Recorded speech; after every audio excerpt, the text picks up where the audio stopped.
Hi everyone, I am RexRed and I am back with another Ez3DTv tutorial, and we're going to jump right into it. We have here my new EzFinder program. It helps you find assets in your dad's library. We are live today. Looks like we got a nice, excellent connection, and I am here. So let's switch back over. Hopefully we have fixed the audio issues that we were having. We also had some issues with our video locking up. So let's jump right into it. This is the EzFinder program, and this is our dad's library. And what this has 3 scans in it. Angus, good evening to you. Matt, I am back. I am hoping my audio doesn't have the same issues it had before. I think I might have fixed it. It may have been a cord that wasn't plugged all the way in on my motherboard. So let's see. We are back now with this EzFinder.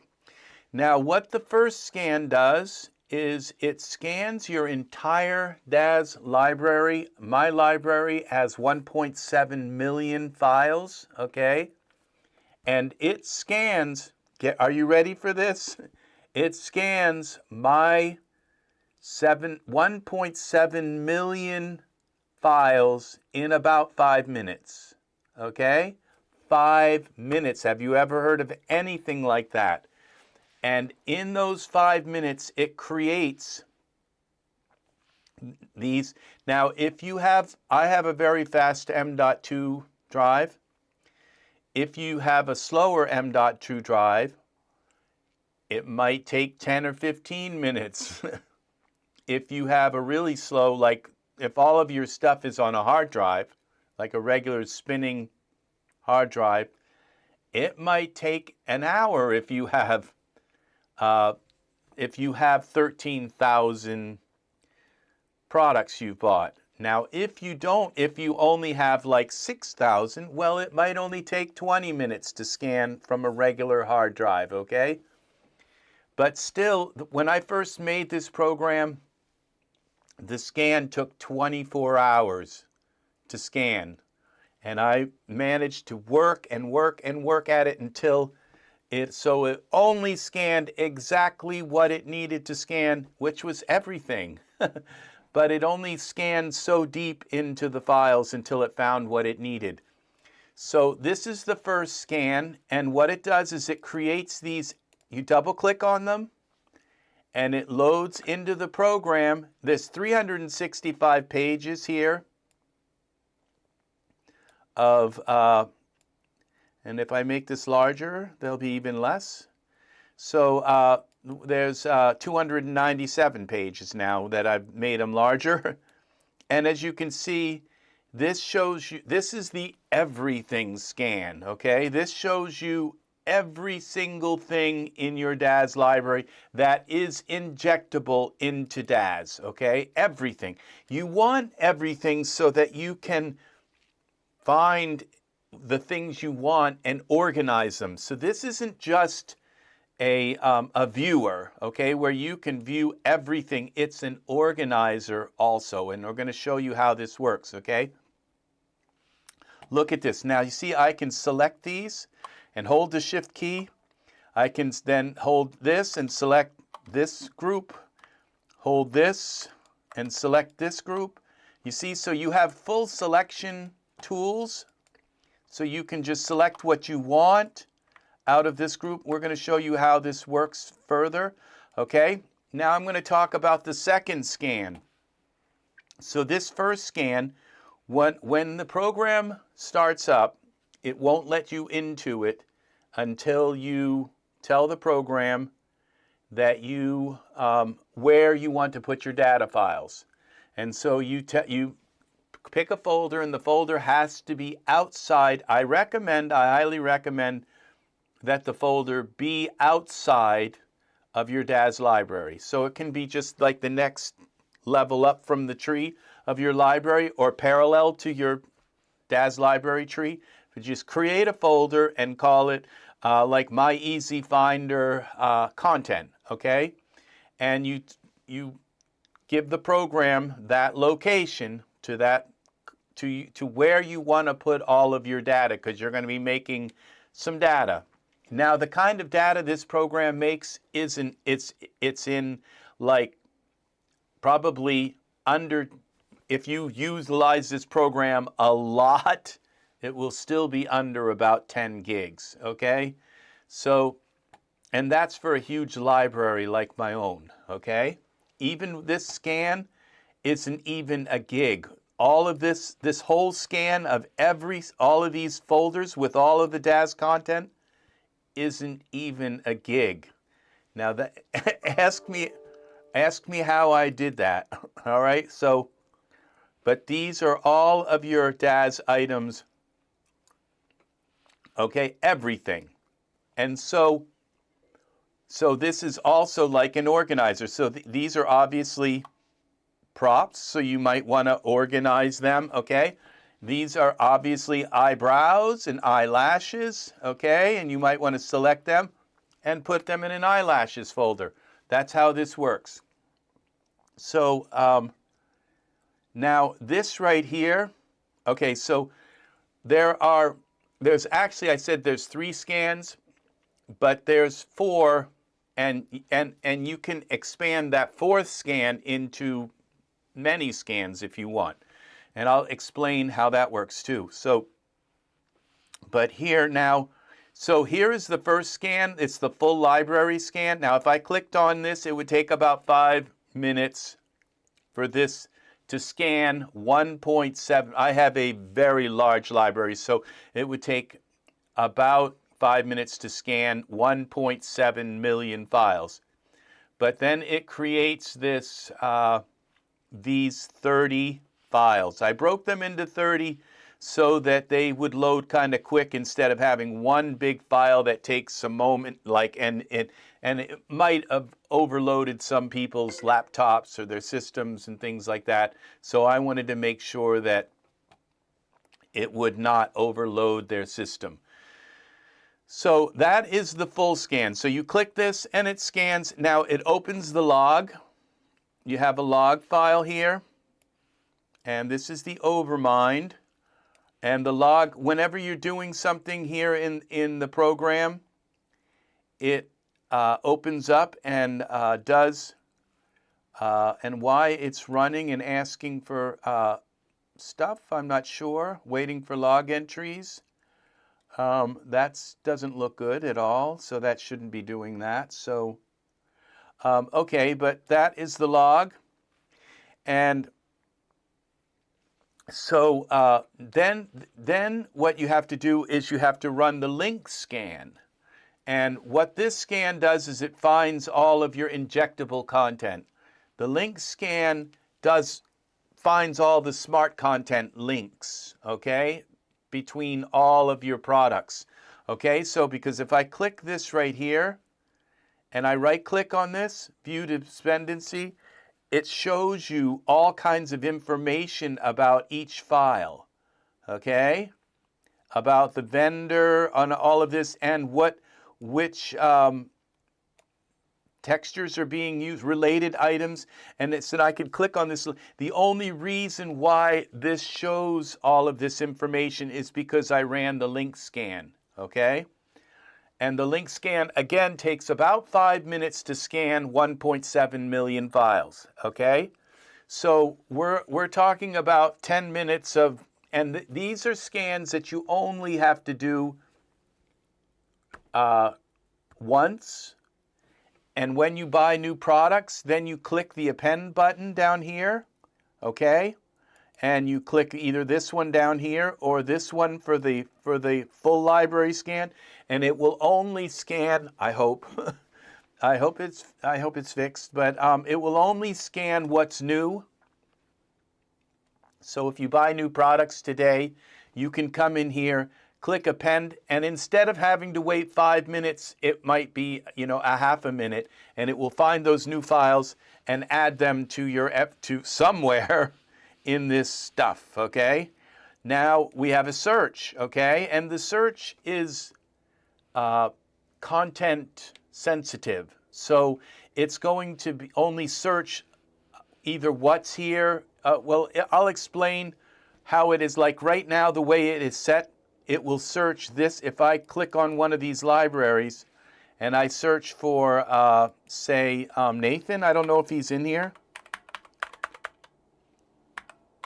Nathan, let's see if he's in here.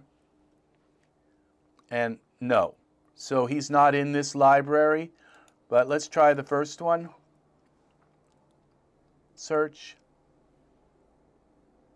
No, so he's in one of these libraries, and you see this is why there are other searches, okay?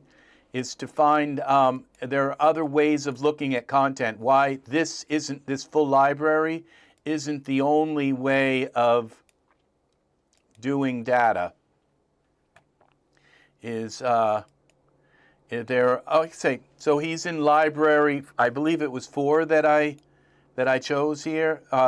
Actually, it was like library 27. There he is. Okay, so yeah, and so now we go here to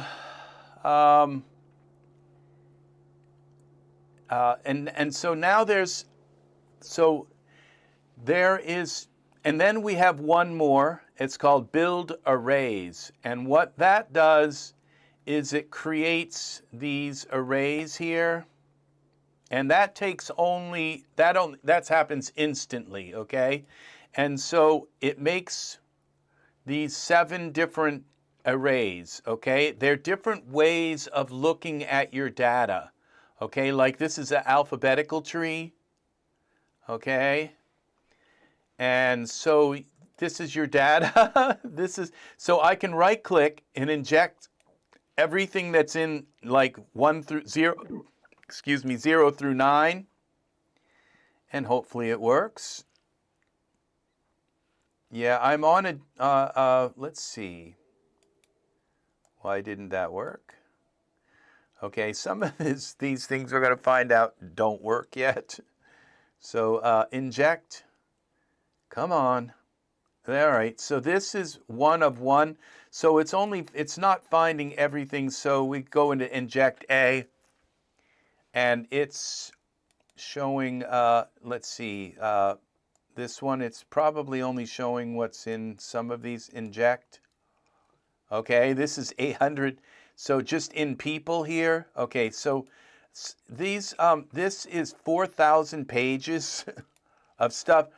Now these 2 libraries, this one and this one, are completely, oh, that's good, the audio is good. Very, very good, Matt. That's what I'm worried. That's what I've been worried about. These are 2 independent ways of searching your content, okay?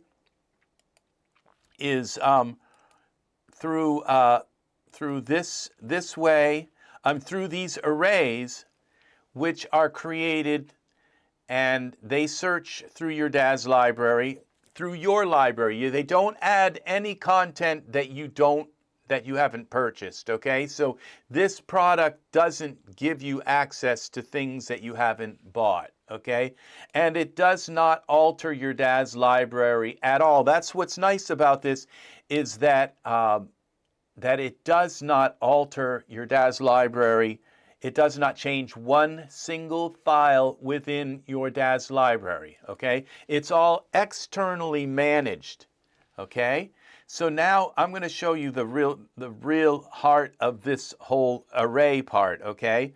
Is because everything is like, it's like content blindness, okay? It's just so much content that you feel like you could never find anything, okay? And this is where then you go into this people here, and we go to Genesis 9, and see this is another way of looking at it. And boom, here are all of, let's close this. Here are your Genesis 9 figures. And I am not seeing, okay, let's go here, Genesis 9. Okay, these are the important ones here. There's our dev load here. And where's the other one? Maybe it's up here. Dev load. Okay, might be on page 2. Okay, I'm not seeing the other Genesis 9 figure. So, but this is it. This is all of your Genesis. So this will isolate and filter these, just your Genesis 9 figures, okay? And then you go here to Genesis 8 male, inject, okay? We go here and look at this. All of your Genesis 8 male figures and J81, they're mixed in. It says that there's 2 categories, but they're really just all, the Genesis 8 and 8.1 are really kind of the same figures, okay? And so then we have Genesis, I don't know if Genesis 3 works. Yeah, it looks like these, I don't have a lot of Genesis 3 figures. I have 1 page of them. So I think that's Genesis 2 males, all right? So this right here already kind of should give you an idea. This says Genesis 3, so these aren't perfect, okay? But they, and even though, okay, this is Genesis 3, I don't believe it goes back to Genesis 2. If you're still working on Cakewalk song, I certainly do. And I'm going to be putting out a video on my Flock of Angels channel soon, but Cakewalk Sonar is everything. It's I'm not making programs for, say, Cakewalk Sonar right now, but oh yes, I do. I'm a big, huge Cakewalk Sonar fan. So since way back when Cakewalk for DOS, yeah, it was when I first started Cakewalk. So this gives you, shows you all of your Genesis 9 figures. Now this is where this program just completely goes on steroids, okay? Because we have the Easy Organizer now, all right? And this, oops, we didn't want that. We'll close our library. Once you have that scanned, you pretty much have it scanned. Now this is the Easy Organizer, and it allows you, if it will let me stretch this open here, to make folders here, okay? And now what I'm going to do is, okay, and you can move these things around. Now the Easy Organizer can take it's not incredibly responsive because it is parsing through thousands of files as you're moving things around in here, okay? It's very sturdy. It's very, it's not buggy, okay? It works really, like I can move these 3,000 files from there into this panel, okay? And hopefully it works. So, come on, it takes a moment. You're moving 3,000 files from one panel to another. And so it takes a moment, okay? But, all right, now it just moved them from that whole category here, down in here, this 3,000 files up into there. And so these are both at the top level, I believe. Let's see if okay, yeah, it's already at the top. Okay, so, and I could say move this. So what we have here, and you see each one of these, like these full skins, I can right click. Now there's 180 of them here. And I can just right click on this and load them into here, okay? And then all of these are like full skins. There's 3 pages of just, and I haven't organized them right. Obviously, these are not full skins, but some of them are, like these. But you can basically take them from here and just drag them into whatever folder, like this new scene. I can just drag it right in. And now you see it has this little icon telling you that it's in that folder. Okay, so I could take a group of these and throw them into the new scene folder. And they all have these icons. Then I can say this new scene will load that in here. And then it shows me this whole, or I can right click and I can say remove them from there, from skins, okay, from new scene. All right, now there's 0 files in here, okay. Now we have utilities. Look at this. This is utilities, load utilities. These are my favorite utilities. And I don't want to mess this up, okay? It took me a while to kind of get them together here. But they're all here in this folder.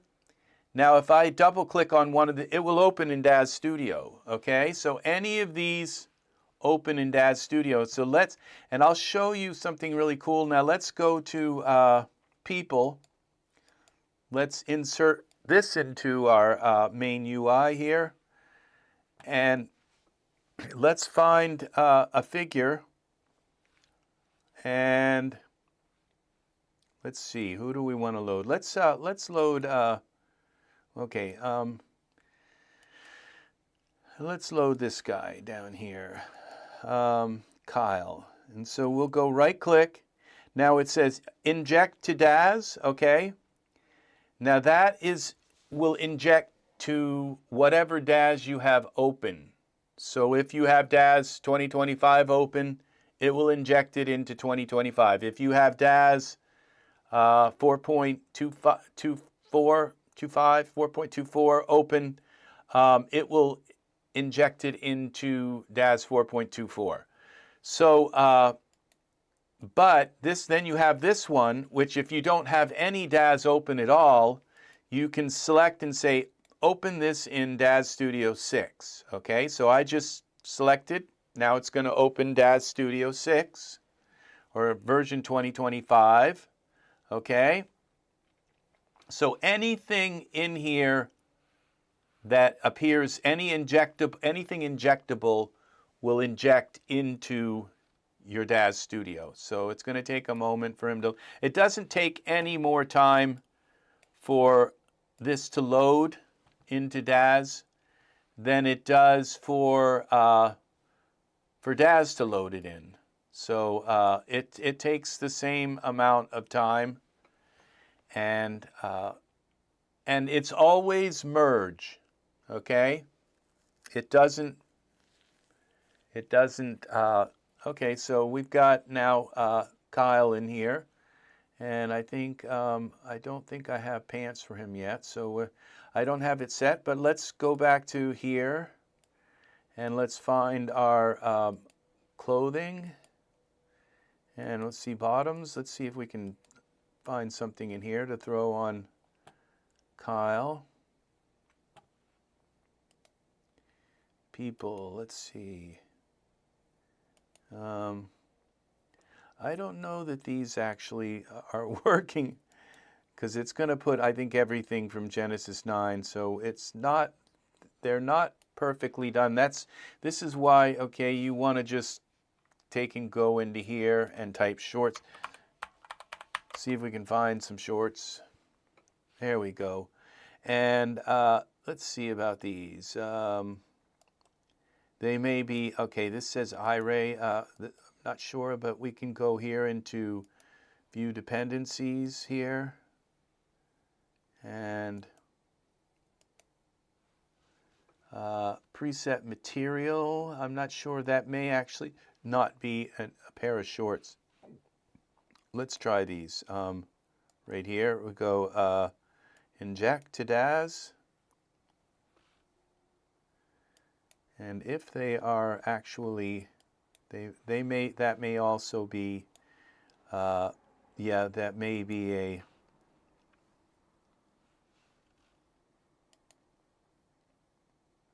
they may not actually be the shorts themselves. They may be objects. Let's see. I think I saw something that back here that might actually be. Let's try these.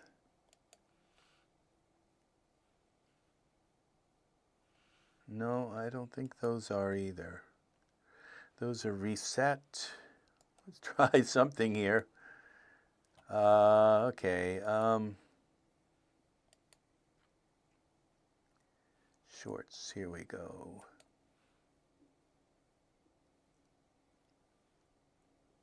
Well,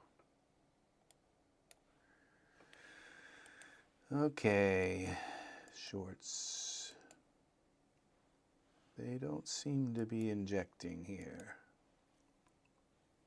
Let's double click. Okay, something just happened there. Z. Oh, I just deleted him. Edit, undo. Okay, we lost Kyle. Come back, Kyle. So we go here back to Genesis 9. Let's find another figure here. We'll go back with Kyle. Oh, we'll go with red cats. Okay, inject. Come on.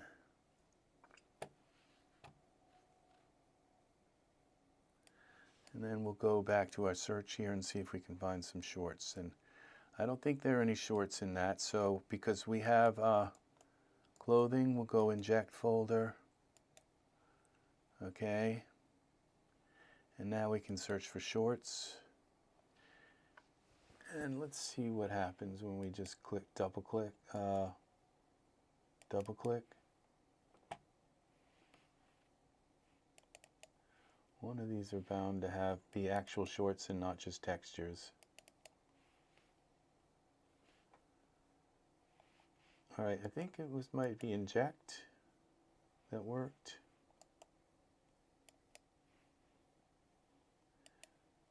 So these are all textures, I think.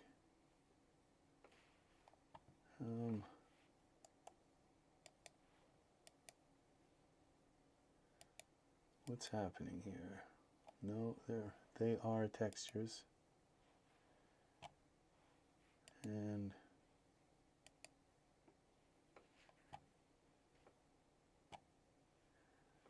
okay.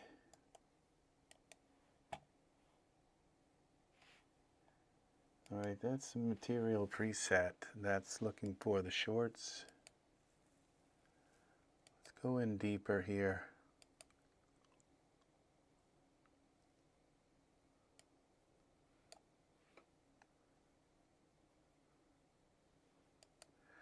Okay, these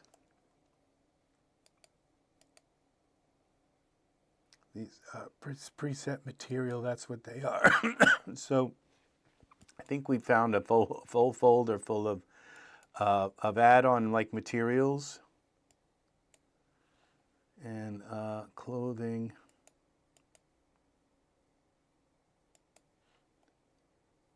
Underwear, inject. This may be our, no, that's not it.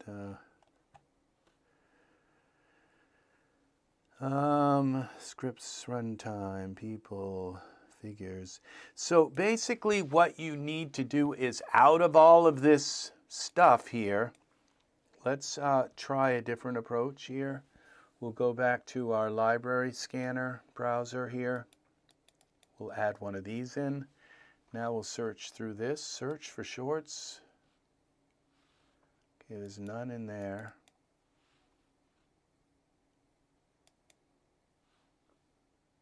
Okay, pants.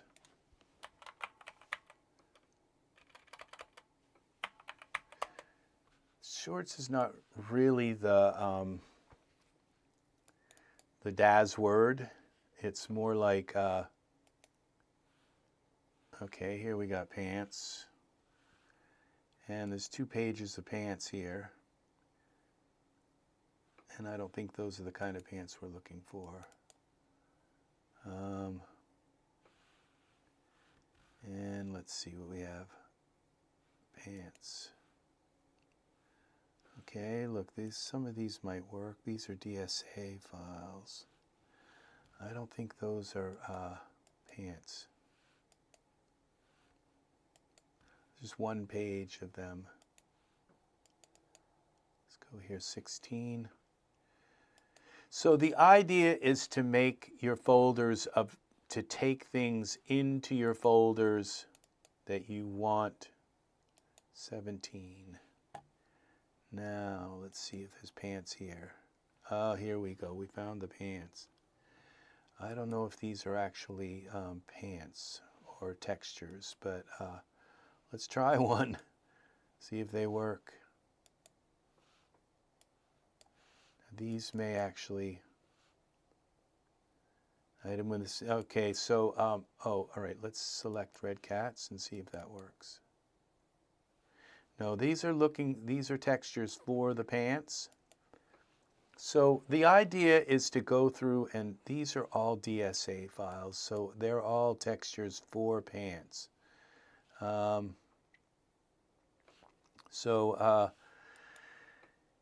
so the idea is to find all of these items, okay, and whether if it's this pants. Now we go here into load array. Let's go to, what we do is you clear this out, clear out what is in here. Then you load an array like maybe this, the alphabetical tree. And then this will search the entire tree. As soon as it loads it, it should search the entire tree, like your entire Daz library. And now we have, it's 112 pages with pants. And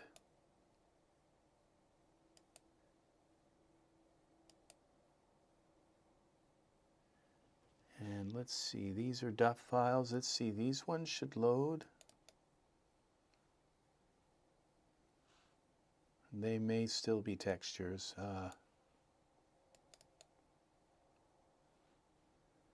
Okay.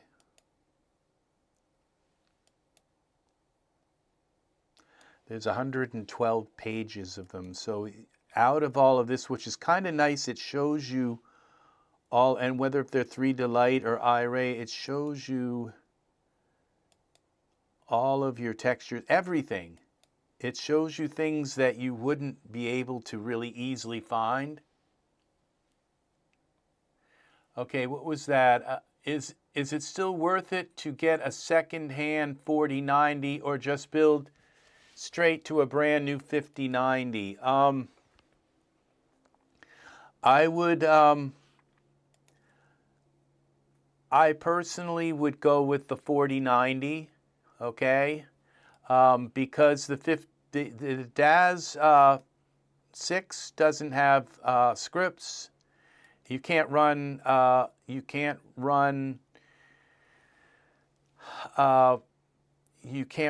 ultra scenery. I mean, I use ultra scenery on almost every other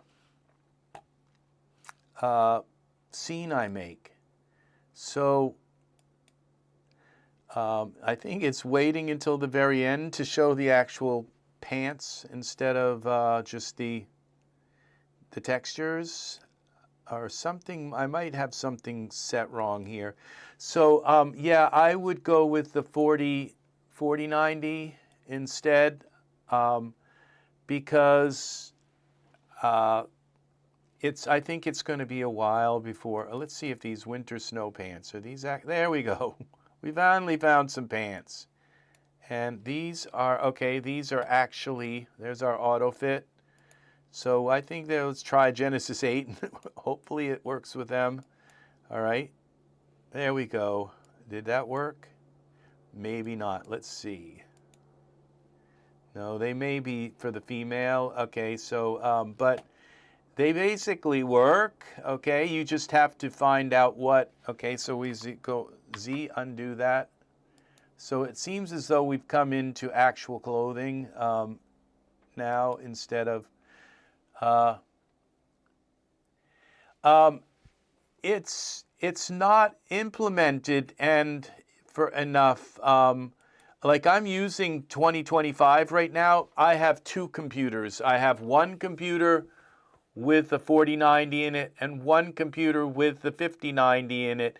And I'll tell you, I'll make the scene with the 5090 until I decide that, oh, I got to use ultra scenery in this scene. Then I'll take and move the file from my 5090 computer to my 4090 computer and finish it and do the finishing stuff.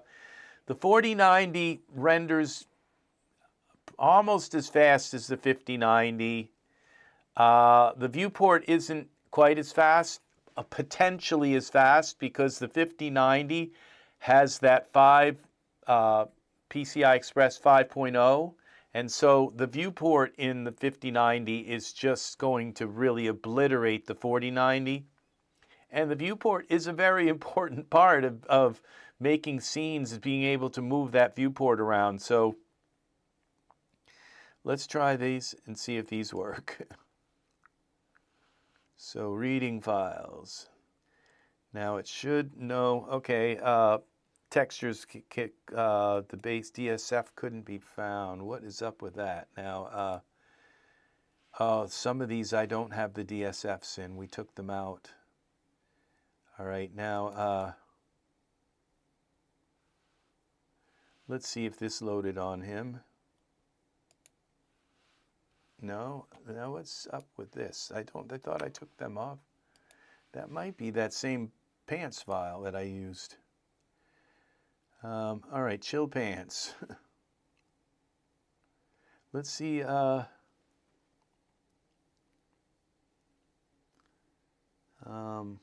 Oh, let's go here. That's odd that we've got the compatibility is unknown on that.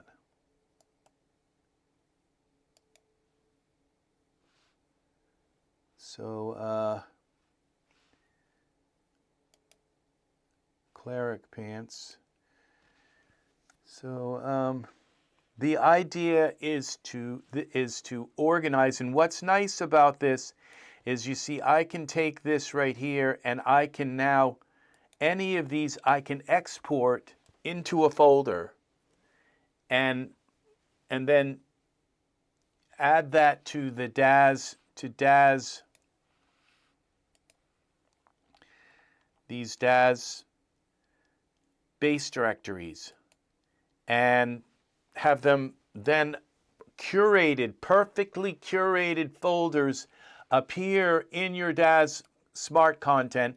And what's nice about that is that they're all outside of your Daz library. So if you lose your Daz library, you never lose your curated folders. Okay, they're not like stuck in with all of this kind of hard to manage user content thing. Okay, it's all outside. It's all completely folders that you just add to your. And if you reinstall Daz, you just add those folders to your another base directory, and boom, there they are. So this is how this works. So like right now, this poses folder here, I've got 788 poses here. Why that's jumping over there, I'm not sure exactly. But let's see. Now this poses, there's 700. Let's take a look at this. This is a curated folder, okay? So this folder right here has just the poses that I want in my folder, and what I can do is I can, just come through and take things out, like, okay, these right here, remove, okay? Remove them from the poses. Okay, and this is a very big file, so it does take a little while for them to remove. Okay, I might not have clicked it. Okay, those two removed. Okay, these two Let's remove these 3. Remove from poses, this not for poses for 9, okay? So you can add, you can remove, and curate these exactly the way you want them. Remove these. And so that your poses, okay, these are expressions, I think. Don't want them in here. Make your folders, and it's a nice interface to do this with. Okay, there's 21 of them gone. There's some from the next page, this one, until you get your poses exactly curated the way you want them. And this poses file isn't this whole with 744 poses in it. These are all of my Genesis 3, 4, Genesis 2, 3, I think 2, but I mean Genesis 3, 8, and 8.1 poses that I converted to Genesis 9. So these aren't my Genesis 9 poses. These are all Genesis 8, 2, Genesis 3, 8, and 8.1 poses that were converted, and now I'm able to curate through them. I was able to scan my poses library. See, when I go to this custom scan, see, and I add folder, see, I have these poses here, and I go here, and see, they're all inside of these folders, and I had to go in by hand and pull them out of them and put them into a folder, because this is the way the pose converter organizes them. It organizes them so you're constantly folder diving to find your poses. Well, you just select the folder here, give it a custom name like poses 2, all right? And then you say, okay, and then you click Deep Scan, and you click Scan to File, and I don't think this append will have a problem with append, but let's see what happens now. Okay. And now, what happened? Let's open our library again. Okay, poses 2. And now I can right-click and inject into the main UI. And this went through all of those, and it shows you that I already have them in folders, okay? Most of them. But it went through that entire file and pulled all of the poses out of it, okay? So I didn't have to spend, I've spent like an hour and a half going in and moving those, copying them out of those folders one by one by one. And now I can just go through and curate them. You see, these are obviously, these are in that poses folder, but they're not in the poses. These are the ones now that I have taken out. So I don't need 2 of them, okay? So we can just delete that scan. Okay, and we still have this Genesis 9 poses, so we right-click and we can inject them into the main UI. So you have custom scans. That's so you can, if you have a folder full of HDRIs or something like that, you can scan that into this program and curate them with your other stuff. So I'm not sure that you can scan HDRIs exactly. I'm not sure. I think they have to be like DUF files, injectable DUF files. And so I think, yeah, they have to be injectable DUF files to scan them into here. I might add that later, but so this is our library. So this is my curated poses folder. So I can load that in here. And so so what happens is once you have this curated the way you want it, then you right-click it and you get it's export to smart content. And what that does is it opens up and it says to select a folder that you want to put them in, and you put them in that folder, and then if you add that to a base directory in Daz Studio, they will appear, okay?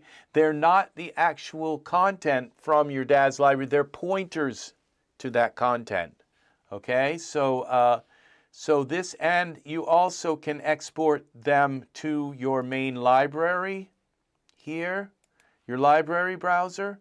So I could just, once I have them curated, create a library in here. And then, so, you know, finding the data, it's like I've given you ways to find everything, okay? And so on one hand, it's like black, okay? It's like it's so much content, but it's the content you haven't been able to get your hands on to find. It's here. And so you add them to these folders, and you can create new panels here. You can open this up and add a new panel. We'll call this environments. And click that, and there you have a new panel. And you say, well, I don't like that color. Let's go with, change the color of that to, let's say, this color, and let's hope it works. Yeah, it worked. And now we go here to add a folder, and okay, you have to make sure you have it selected, okay, then add a folder, and then we'll call this props. I think you can't have two folders with the same name. So we'll call this props 2. No, P-R-O-P-S, props 2, okay? So, and you can see you have these little icons, all right, they're called truth symbols, all right? The reason why they're called truth symbols is because you want to make sure that they're actually, what's appearing in your library is actually the truth of what's in the folder, okay? So so you can come in here and you can change the truth symbol. And I gave you all these different symbol types of fonts. They're in the program. So you can just come through here. Okay, why aren't, it doesn't look like they're changing. Okay, Imperial. So I'm not sure that they are changing. So, yeah, let's see. For some reason they're not, but you can still change them with the ones that are existing there. They did, that one loaded, okay, but I think only the first one loads. Let's see. It could be another bug in the program. So there's just a few things that need ironing out. See, that one loaded, and then I think it's only the first one that loads. So, but then you can come down here. You can, there's plenty, you know, there's plenty of symbols, okay? So it's not like so let's go with this one. And what it'll do is, if you have stuff in this folder, it will change all of the symbols through the whole, all the content, okay? And you can take some moment, and then you can right-click and say, I don't like that color either. And you can just come in here and change the color to something you like. All right, and it will change then all the colors of the symbols that are in this folder to that symbol. So that works, okay? Thank God. I have gone in here and, you know, play acted this whole thing and say, so you just changed this, and it's like, it didn't change, it didn't work. But we finally gotten these things nailed down. So here we go. So we go into props, and we can just take, and let's go to props. Let's see, well, we can't search that. We'd have to go and clear this out. And then when we type props, it's searching this your entire library. Search props and see what we get. We might want to just type prop. Okay, there's 100 pages. Now, I know I have more than 100 pages because it says props, but we might want to just type prop, search. You'll find there's probably a lot more under just prop. No, it's saying there's 100 pages.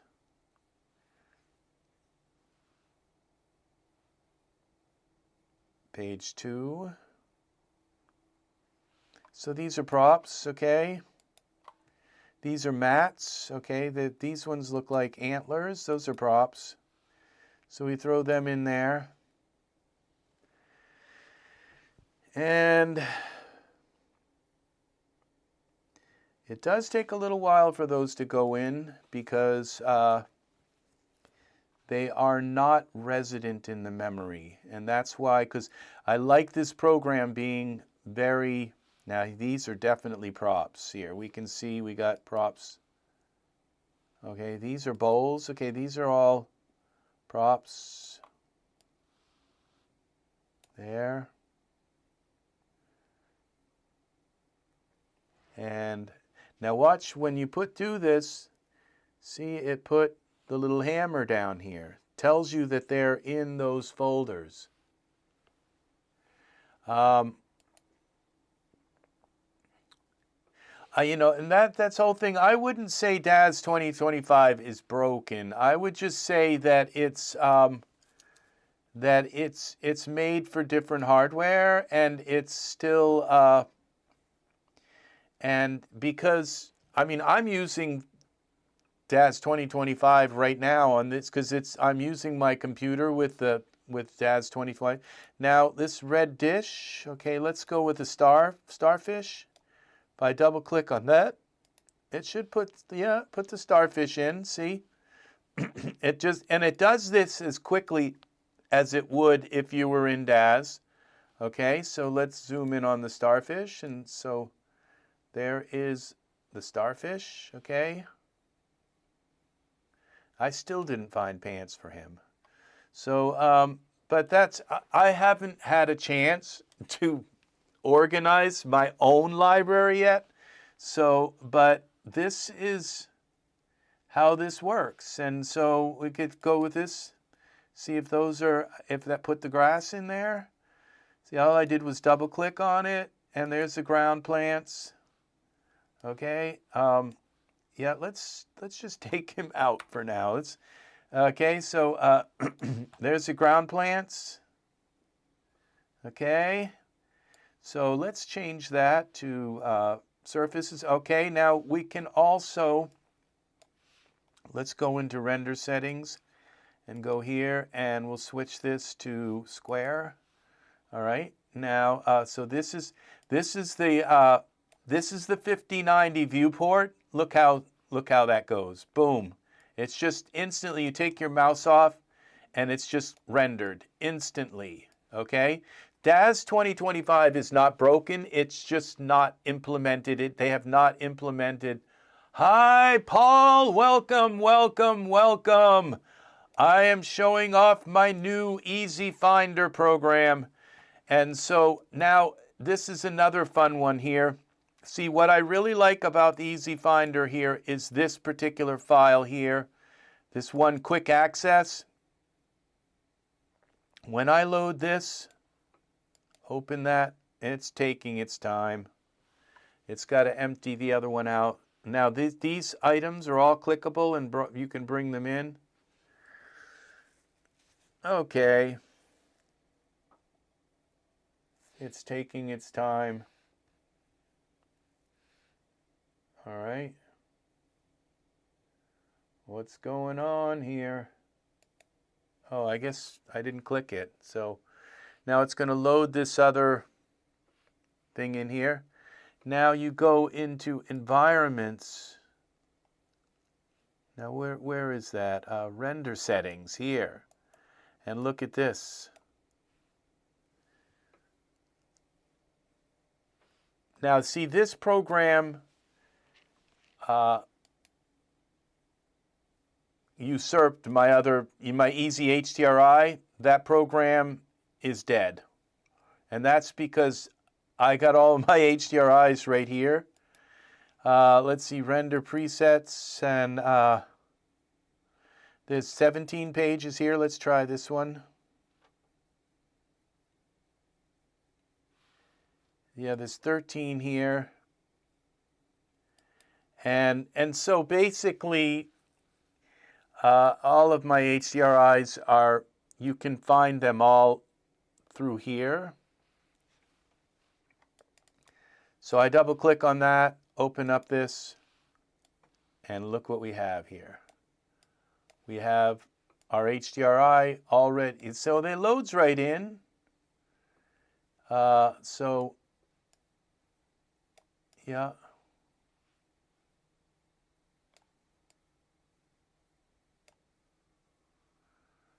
They're growing out of the front porch.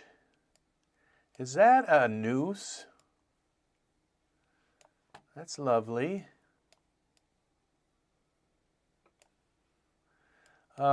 Yeah, so double click, and just the same amount of time it would take for it to load in Daz. It loads right from here. And this, and so what you do is you curate. And so what I've done is I have 3,000 HDRIs, okay? So I load that I have curated, okay, into this folder. And not all, I haven't, none of these folders are curated the way that I will have them eventually curated. Okay, I've just, like, these are shaders. They're not HDRIs. They don't belong in here. So, because I put them in just to test things. And so, but now they're gone, okay? And so as you go through, the rest of these are all HDRIs. So there's 3,090 HDRIs, and these are the original HDRIs. These are not just images, okay? They're the actual HDRIs that were made by the artist to load them. And it looks like I've got an issue here. Refresh the view. I don't know that, okay, that the, okay, we have to close this again. Easy Organizer, open that again. And we get clear the UI. And we bring them back in. And I mean, it's loading 3,090 items. This is not, this program has been incredibly rigorously tested to make sure it works. And now, and there is an issue right now. It's not loading these because there's a memory issue. So I have to close it down and release the memory and reopen it. And so the thing is that when you're dealing with 3,000 items, you're bound to kind of cross the streams to some degree. And so you just need to, because the idea is to get your items curated. And this got moved over there, is to curate your items, okay? So load to main UI is to get them into these folders the way you need them, then export them so you can use them in Daz. Now, like this people folder, a folder with just Genesis 9 figures in it. That is, you know, that's the whole idea, is a folder with just your props from all your scenes. Now it's saying there's 89 pages of these, okay? And this computer that we're using right now only has 16 gigs of RAM. So it's not a powerful computer, and it's still handling this pretty well. So we go to the Swedish monastery, And there's our little piece of grass at the Swedish monastery floating in the air. Well, they're little kind of bushes growing on this little thing. So, and we've got this, that's the thing about these HDRIs. They love to just change your your render settings. It's like, oh, you'd rather render your scene like this. And that kind of bothers me. I just kind of wish they didn't change the, but that's just something for me to complain about. So they look like they're growing right there. So, yep. But this is probably the scene that yeah, they still kind of look like they're growing there. So, yeah, it's all of these, anything that's injectable works. That they always inject onto whatever it is, whether if it's a shader. We go into the loading array here, quick access tree, and these are our shaders, array shaders, inject. And so we go into Daz here, and we get rid of this and get rid of the starfish. And let's put a sphere in the scene. Okay. And I'm thinking anywhere from, like right now, my mind is going to like $60 to sell this. But there might be on the holidays, you know, a sale, and I might go down to $35 on it. There will be a trial, so you can use it, and the trial will only have like 5 folders that you can use, and it won't have export. So that's the thing is, so I've kind of figured out what the trial is going to be. So you make sure then your surfaces are selected. So $60, it's, you know, about 6 months of my work, and it's been grueling. I think I've aged 10 years making this thing. So let's see if this works. If it doesn't, yeah, that was just an overlay Z, but it worked. Okay, we go back here. Let's find a real shader. Okay, that only loaded 2 pages.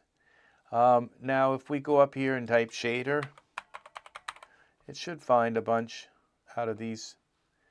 It only found 2 pages. Let's see. Let's clear the UI because it's only searching what I put in there. If you put stuff in there, then this searches that. If you clear it, then it searches this. Okay, that's how this works. Yep, I had to build that in too because I was like, well, how do we get it to search this or that? And that's the way it works. And since it's taking a while to search this, because this is this is your whole Daz library here. It's searching through your whole library. It's kind of weird how this works. They're not just folders with a few things thrown in them. They're actually, it's just another way of looking at your library. And these DUF files, there's a few things that just don't show there. Let's go to page 44. There we go. Now we're into the shaders. Some DUP files don't have images. It's kind of weird. That's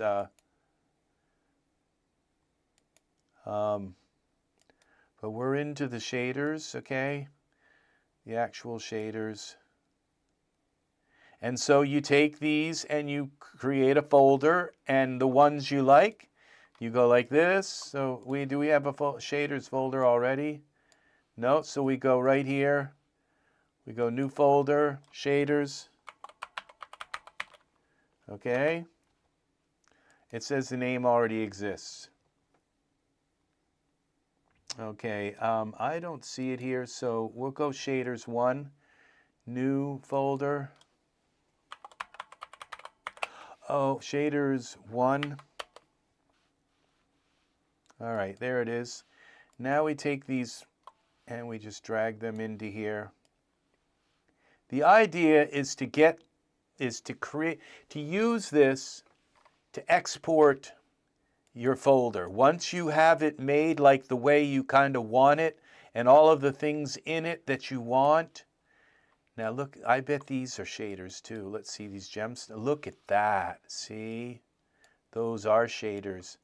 See, so you'd want them in here. These pearls, are they shaders also? Well, they are, but they're not too pretty. And it still kept the, let's see this one. Look at that. And this. Look at that. So, yeah, so you can take these, this, that, drag them and drop them in here. Those ones in the bottom were already in there. Okay, and then we go to the next page, and you just make folders, and then you put them into your Daz. Don't want those. Those go in there. And see, now these all have that icon on them. If I change the icon, that's the change the truth symbol.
Chat. Hello? Okay, my computer just decided to stop the broadcast for a moment there. Thank you very much, Paul, for letting me know. So we're back here for now. We got audio. I think my audio's working again. So we just keep putting these shaders. You go through these files and you make the folders that you want, your products, the products that you want, you organize them, and then you right-click them and you export to Smart Content. So what we'll do is I'll put a bunch of shaders in here. We got enough of those for now. They're just kind of different colors of the same thing. And you kind of wonder why, you know, they do that, make so many of the same thing, you know. It's like they could say, oh, there's 50 million shaders in here. And it's like, well, they just, all you did was change the color. You know, I don't know. But it's all good. It's all good. Those hair shaders will work on products too. So now let's go here and see what do these load. Yep, look at that. All right, so we'll throw some of these in there. And we go further in. Let's take these. These are little metallic ones. So you can make your dream shader folder. You can add shaders, like you can go in here and add a new folder. New folder, and we'll call this wood. All right. And we'll add another folder, call this new folder metal. All right. And a new, that's why you have the color change, because sometimes they come out dark like that. And now these have the same truth symbol, so you just change them. It doesn't, the name is what differentiates. You're only allowed one name. So you can have the same symbol, you can have the same color, you just can't have the same name, okay? All right, and so then you can go through these, and when you see something that's metal or wood, you can organize them. And the idea is eventually to get them into Daz and bring them into Daz. So I thought we did these already. We're going to just go into the main shaders here that we're working on. And so these look like they're shaders as well.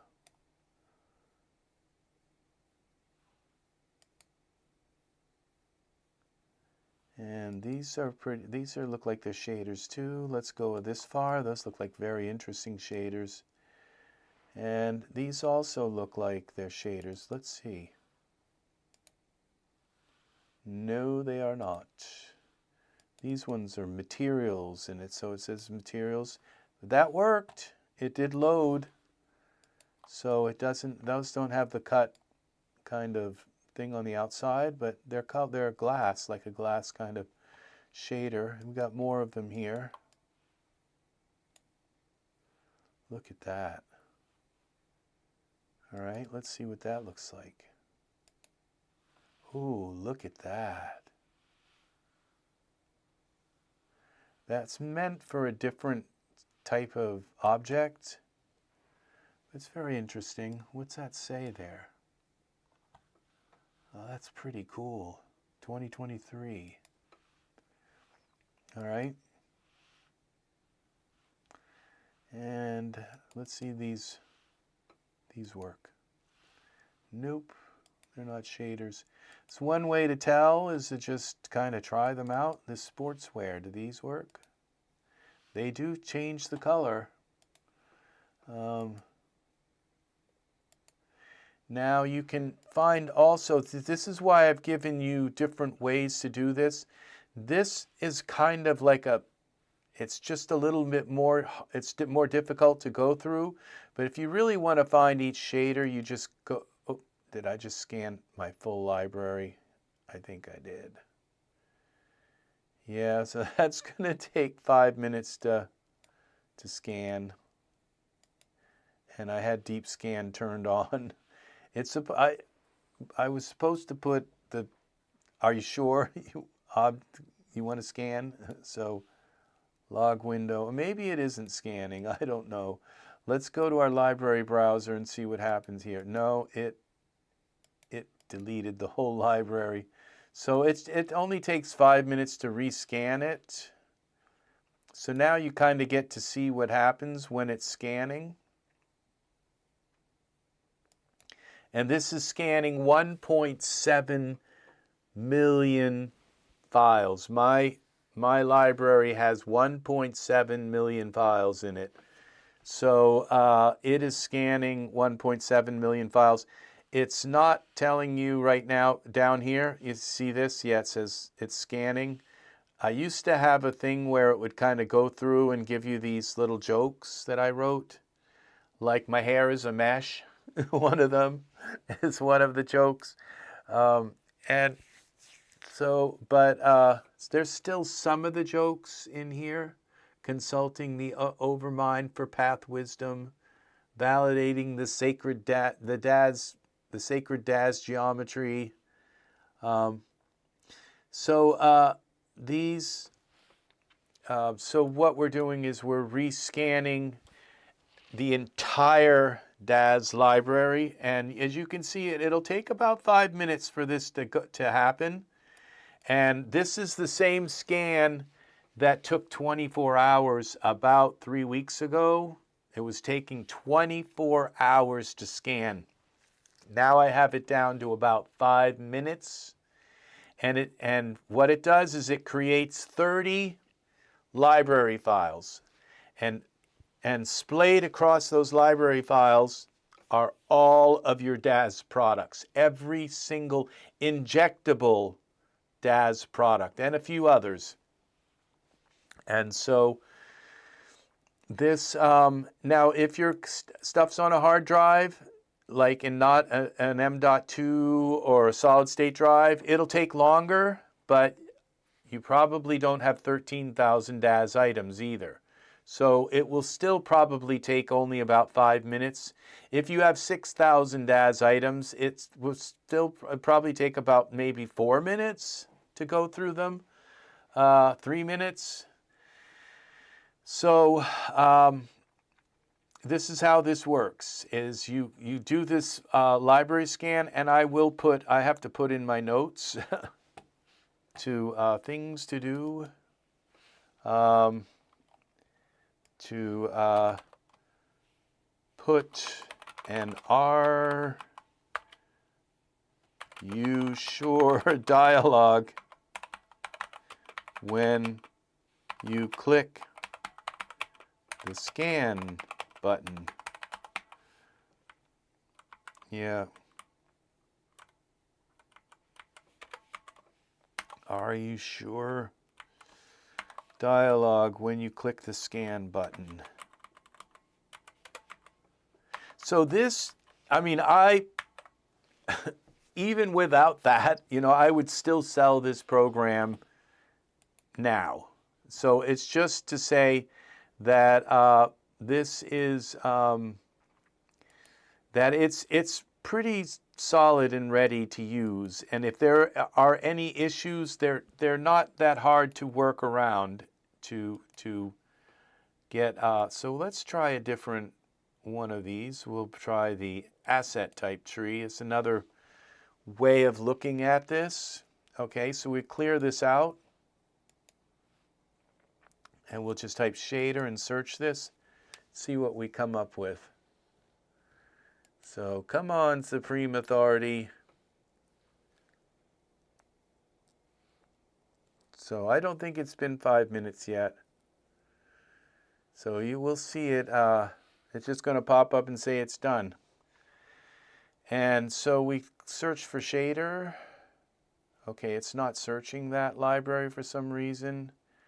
Let's try a different one.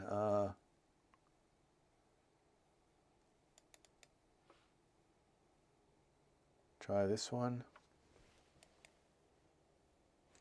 Now,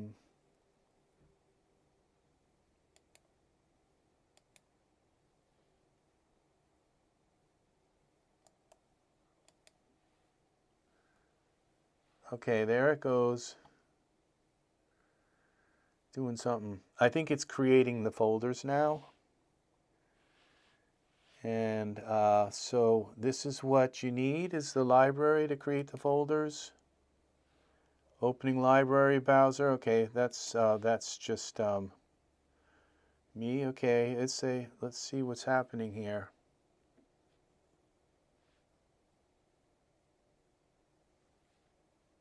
All right, let's try a different one.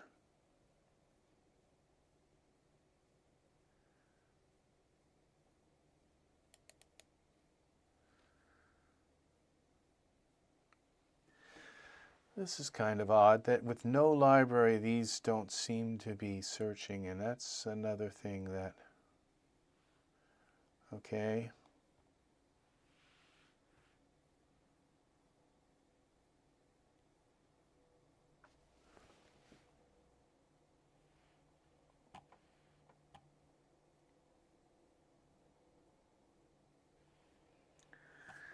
Come on, let's see our Daz library.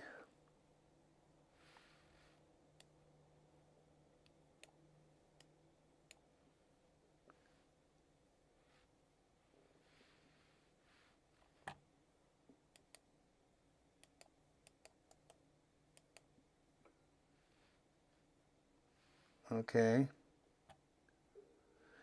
All right, let's see if we can find some shaders in here.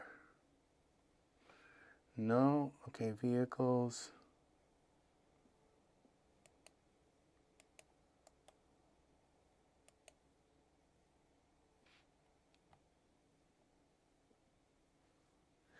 Okay, these are all the modifiers. This is a very important view right here.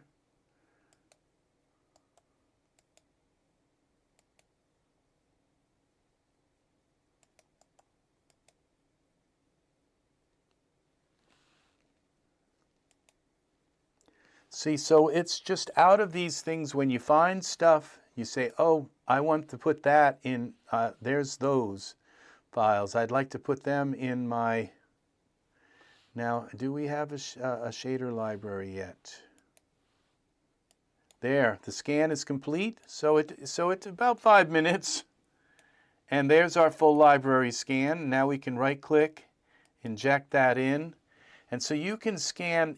These are like very kind of precise scan. When I search shader, it's going to find anything that has shader. And it found 387 pages of shaders. Most of the shaders are in this first batch of the library. So we can close this now. As you can see, there's shaders here. These are, now this, like this shader right here is an emissive. And it does look like it does have an emissive here. Like if you turned it up, it would be an emissive. Let's see. They are, that maybe they're not loading. It looks like an emissive, but it's, let's do the metallic green. Yeah, look at that. See, that what you'd want to put in your metals. It looks pretty metallic to me. Acid green. Look at that. That looks metallic as well. Look at the amazing reflection on that. Planks, here's your wood. That one, yeah, see how that worked? And so these wood ones, these planks, you'd want to put them in wood. Okay? Cedar down to these. So I'm not really ready to use this program to organize. I'm still writing it. So, but look at that. This is some kind of asphalt, I think. No, just a layer, some arbitrary shader, chainmail. And this is where you get into some really interesting. Let's give this some sub D. Geometry, convert to sub D. Look at that. It's still a little bit. So we go into parameters here. And let's go with a little more sub D than that. There, look how smooth that looks. Now you can take this chainmail if you want and go back to surfaces and just make this 2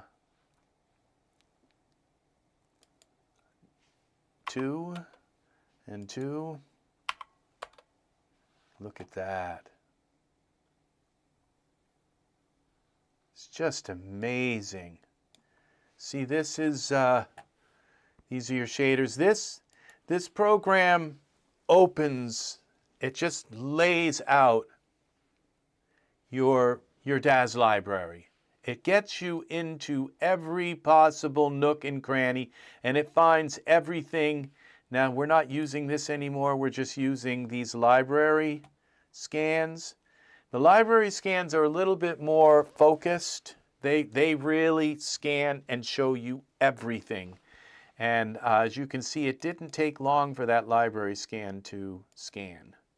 Look at this, armor plate. So now we're getting into some real massive shaders. Look at these. So, and now so we've got 306. Let's throw some more shaders in here, okay? These, boom, throw them in. It's kind of easy to do this, is to take and create your shader, your master shader folder. We don't want these. I don't know what they are, but I don't think they're shaders. And they're a guide, some kind of guide or something. So you just go through this, and this is where you can cut these other things out. These things, when you're going through your Daz library, there's no way they're just there in amongst everything, and you kind of have to, but this is a way to curate, to go through and say, I just want my shaders. Now these, I think, are shaders as well. Let's see, gradient. That's pretty cool. It's showing the gradient, but not the color with it. So I think we'll pass on them for now. We want things that are just remarkably. Now these, we get to try these rainbow ones. Now those, they may be overlays. They might be underneath that texture. Doesn't mean they don't work. It just means that they're not showing. Look at this. This is a work of art, people. This is just amazing. Look at that. Now we have these. Those are going in our shaders for sure. Now what are these? Some of them. Now also, if one of these is a 3Delight shader, okay, the program automatically converts that. When you double click on it, this program converts it to iRay. All right, so that is pretty cool, huh? It's built right in. So any 3Delight shader that you click on, now that just changed the color of that. It changed it to this kind of silvery color. Let's see what this is. It did change it. So now we got these Christmas ones here, and I think those work as well, but these all work. So we're up to 560 shaders. Let's try one of these. Yep, they do work. So those go in here. So what we do now is we can take this now and we can export to Smart Content. So all I have to do is go to my drive here, my Daz drive. Okay, this is where my Daz library is. Create a new folder and called it New Shaders. All right. And let's hope this works. I haven't tested it in a while. Okay, it says that they're now there. So now what I do is I go here to my content library, to this, right click, add a base directory, and that would be here, and new shaders, boom, here we go here, and new shaders. And the thing is you have to restart Daz. I think it's kind of the way Daz works for them to show up. So, because it has to like read the, so we close this down. It has to read the metadata, and it does that when it starts. So we wait just a moment for it to clear out of the memory. Okay, open this. See, so all of your curated folders, all of your curated files now can come in here. And it's not working. So that's something I'm going to have to look into, figure out why the export isn't working. So yeah, It's just not one thing, it's another. Come on. Sometimes you just sit for a moment and suddenly, boom, it works. But this one time, it's not coming back. So there, I would assume if that doesn't work, none of the exports are working right now. So let's, with HDRI, let's try that. Export to smart content here. And we go now down to here. New HDRI, we'll call it. New. And there we go. Select that. That's that's got 3,090 HDRIs in it. We go back here now and see if these work. Like I said, I don't think if the other one didn't work, this doesn't work. This will be fixed, okay, probably by tonight. But let's see. We go back up to content here. Daz Studio formats. Add a base directory. And what, new HDRI, where is it? There it is. See if these work.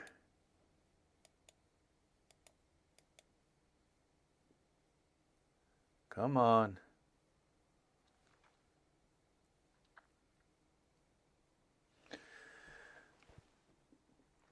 Let's see if it even put any files in there.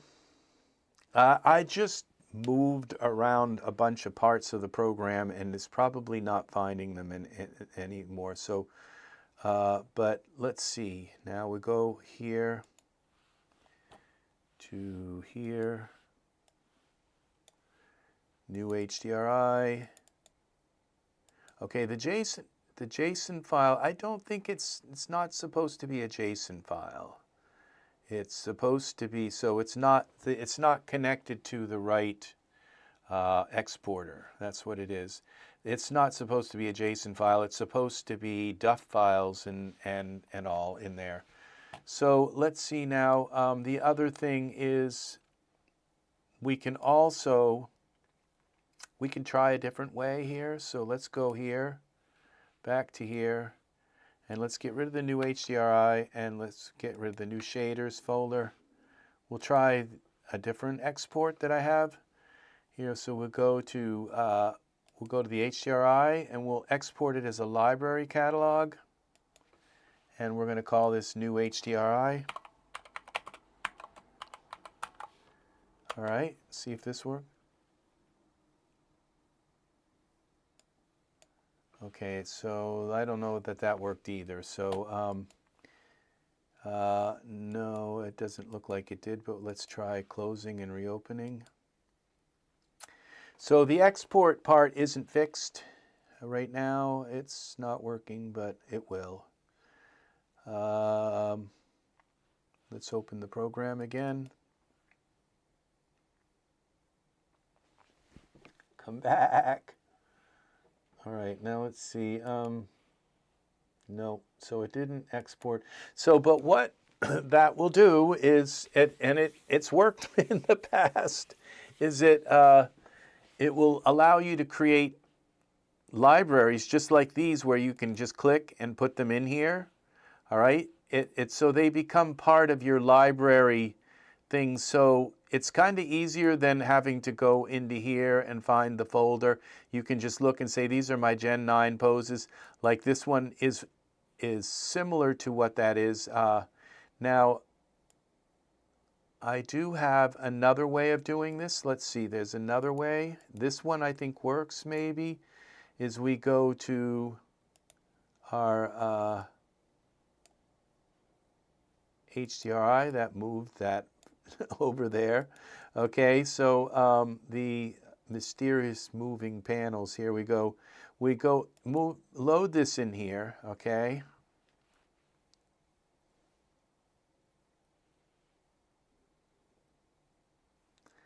And this is a huge folder right here.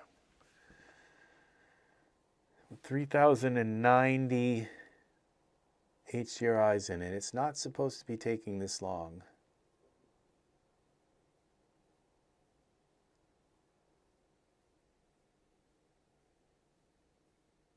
But there they are. Okay, and so we have this, and now I thought there was a way to do this in here, and now I'm thinking that there's not.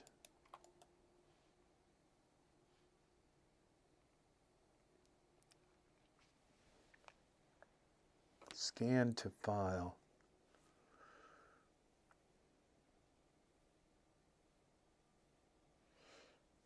No, I thought there was, and now that I think of it, no, the only way to do it is if it's a library.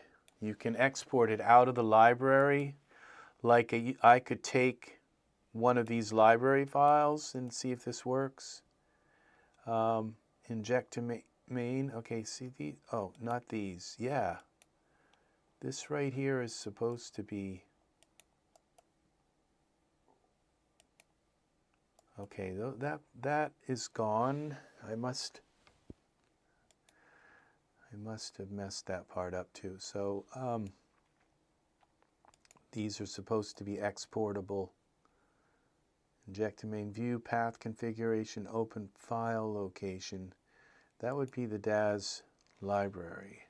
Oh, that's where they live here. Okay. This is that is your user library. So this is pretty much it. So what this does, and these will be exportable. This will be exportable. You just right click and it'll say export to Daz library. These say it, okay, export to smart content, export to library catalog. They're not working right now. So so let me write that down here. Export and export. Okay, and we're also losing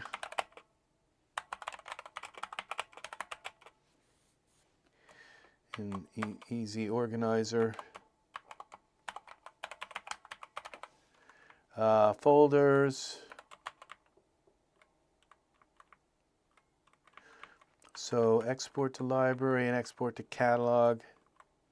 And I know why those aren't working. It's not because they just stopped working. It's because I rearranged huge sections of the program to make it work better, to make it, and it's just lost its connections to those functions. So, okay, now there was the other thing.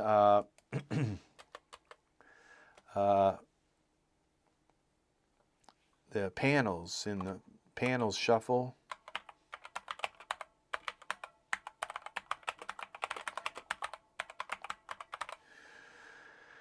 And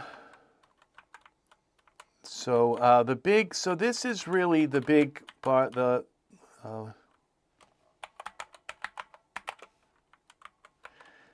folders.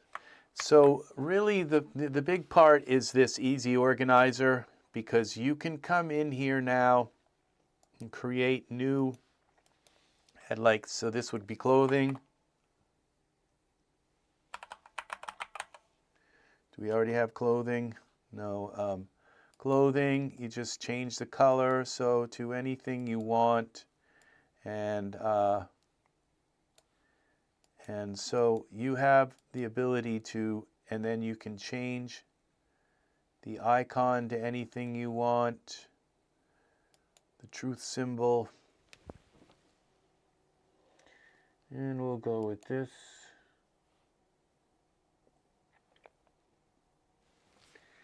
And so it just basically gives you the ability to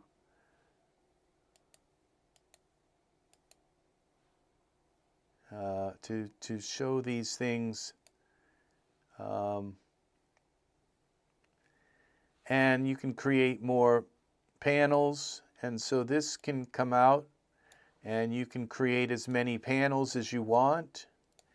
And just so each panel can be like clothing or, you know, shaders, or so you can organize this and set this up the way you want. And then what you do is you export these out into the same hierarchy. You can export them out into separate folders and arrange them and have them appear in Daz Studio. And that's how this works. And that's how this right here, this is the new HDRI. Those are gone, but like these poses, that's how these ended up here, is through that export process. This is only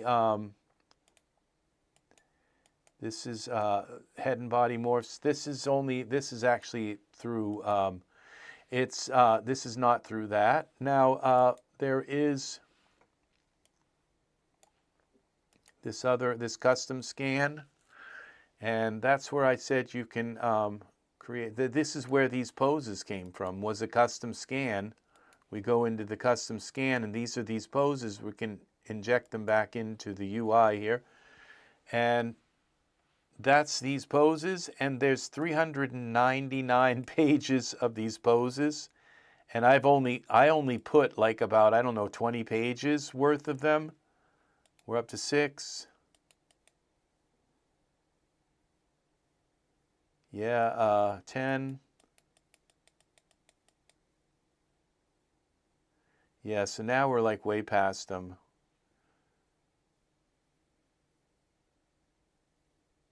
Yeah, so you just keep going in through these until, yeah, see this. I've done quite a few of them. Like, I'm not too big on the fighting ones, but the regular poses and all. So I've gone through a number of them, but there's 399 pages of poses to go through. And see, these are all poses that I would use. Now, we just go here and drag them into our poses folder and just keep going until you have everything you need in these. And then you right click and you export to Smart Content, and it exports that folder. I haven't considered doing this, like export the whole folder structure, or export the entire library would be kind of nice too. We're not there yet. So, but the changing now, these are all these poses, there's 794. I can still change the color to like something really light like this, and it works.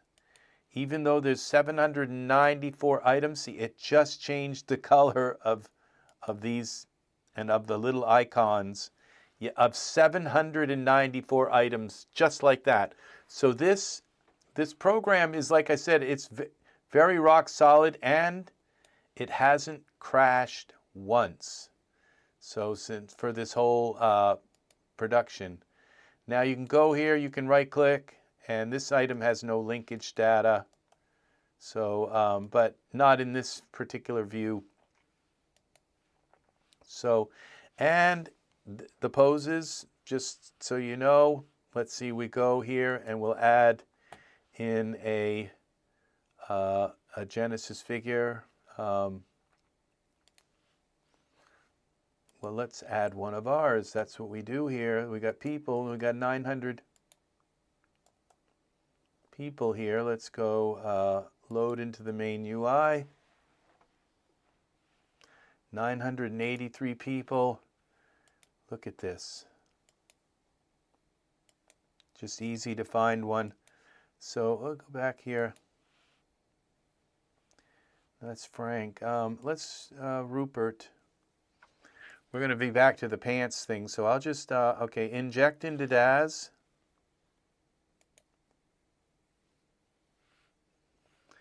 And see, so it's just you can use it as your content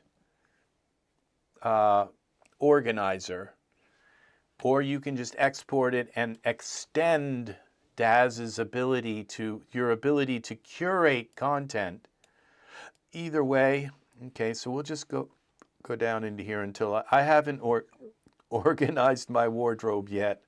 So we'll go to Files. See, so, you know, it's like you go to Shorts here. They don't even, you have underwear and swimwear. I don't even see shorts. You see what I'm saying? It's like, so this is why this is needed, okay?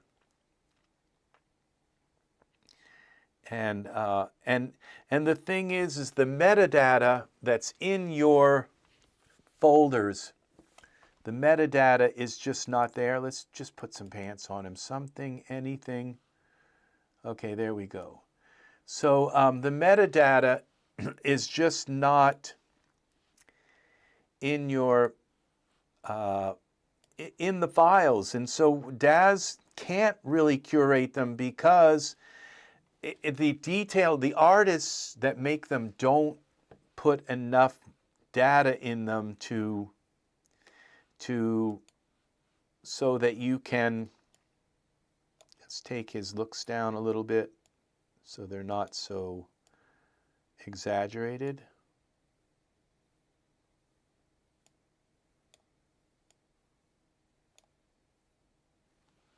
There we go. And take some of his body down a little bit. There we go. So now we go back here. We go to poses. Where are our poses? Right click, load them in, and we've got our poses curated. Now you can break them up into like couples poses.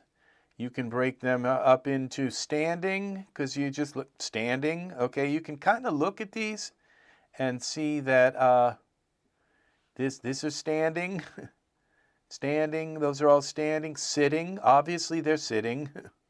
So just create your own pose groupings. So these are standing, you know, sitting, and couples, and they'll have different groups depending on which group they're in. So, but let's find a pose for this guy. We've got him selected, right? Yeah, we can close the library. Let's go back here. We can actually close this too, because we're just done using that. We can go like this now, full screen. All of these work with him, okay, because they're all converted from, I used the pose converter, so they're all converted from Genesis 3, 8, and 8.1 to Genesis 9.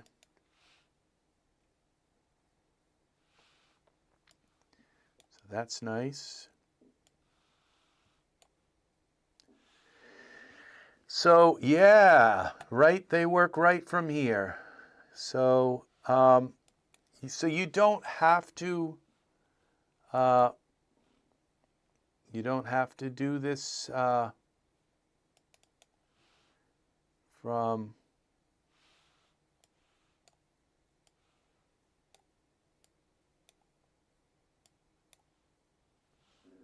yeah.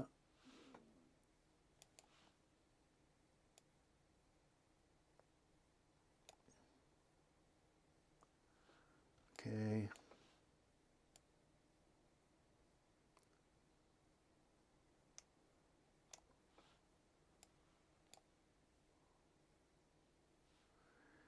And we take the hand.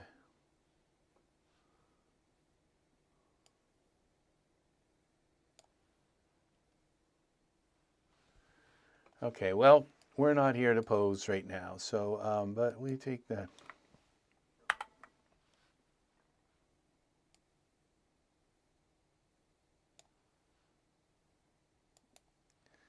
Side to side. Bend. And move that up.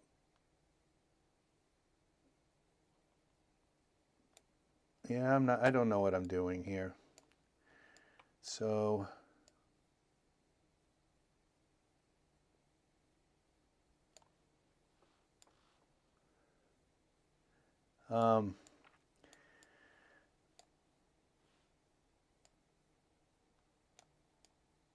well, here we go.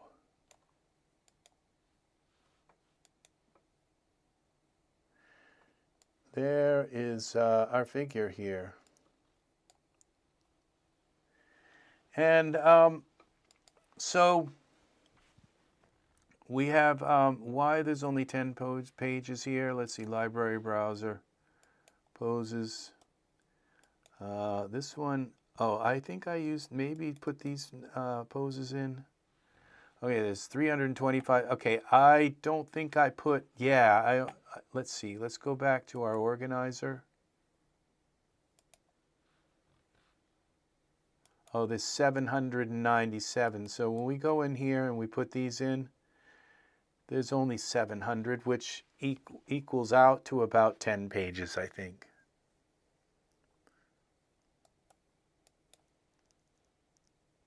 Yeah, 10 pages.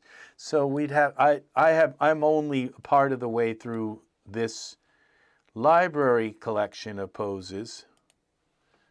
This one, which is everything, that's got 235 pages.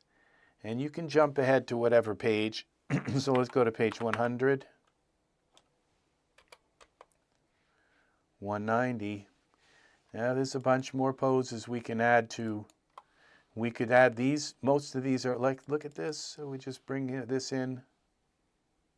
Okay, I don't think I have them selected. Nope. Okay, here we go. Back here.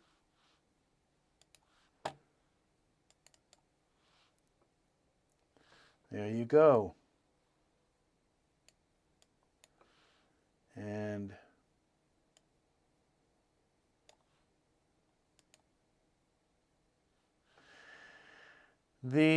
so yeah, this is how this works, people. It is how it works. And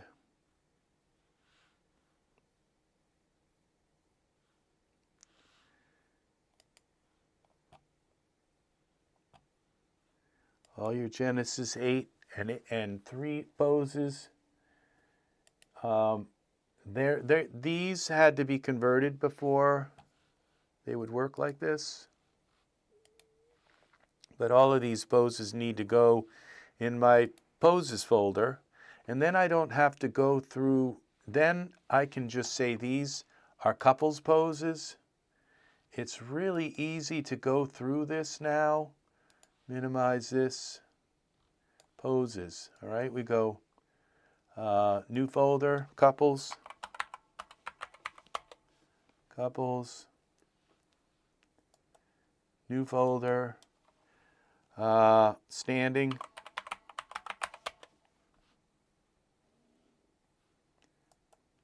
New folder. Sitting. Sitting. And okay, so we take this, change the color so we can see it a little better. And we change, they all have the same default truth symbol, so we just give them a different symbol. There, one. And this one, poses. Change symbol.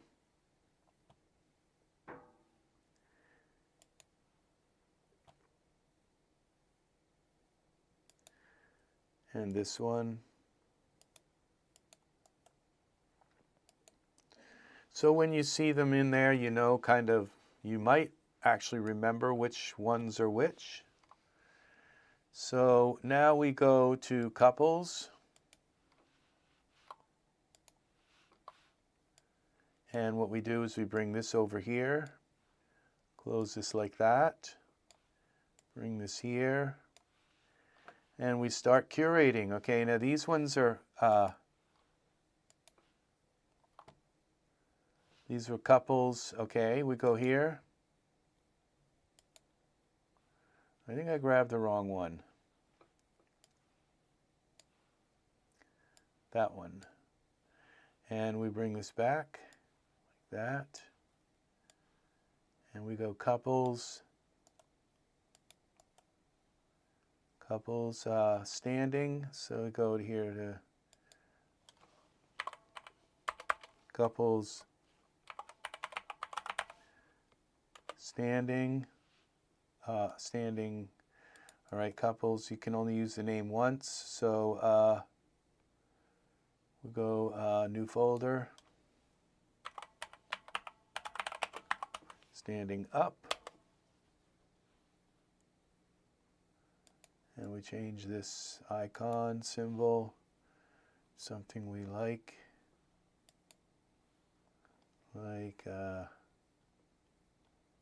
this one here. Couples standing up. And we go back here.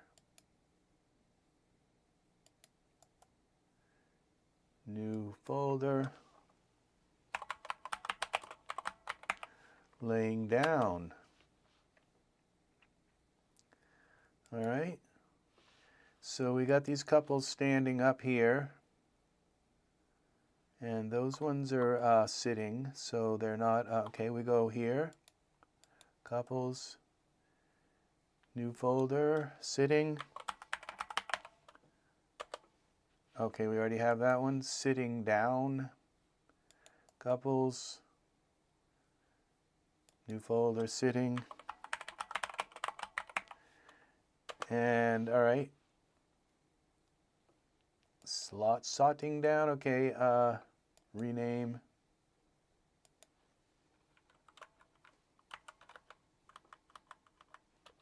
All right. I don't know if rename works. I didn't think it did. Oh, it does. Okay. All right. It's like, oh no. Change the truth symbol to, let's see. Let's go find something interesting. Go with that one. And this one here. I usually only change the color if I can't read it, if it's too dark. So change truth symbol to, what have we got here? Let's go with the telephone. All right, so now we start curating these, and these are all obviously standing up. She's sitting, but he's still standing, so we'll kind of go with the standing thing. This one, will this,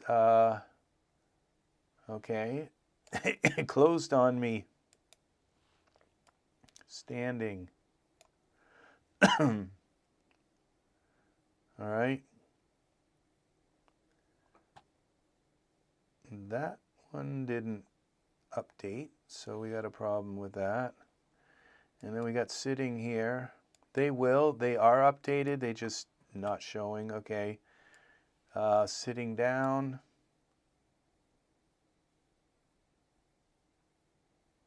See, that one did. Okay, is that one updated? And okay, standing.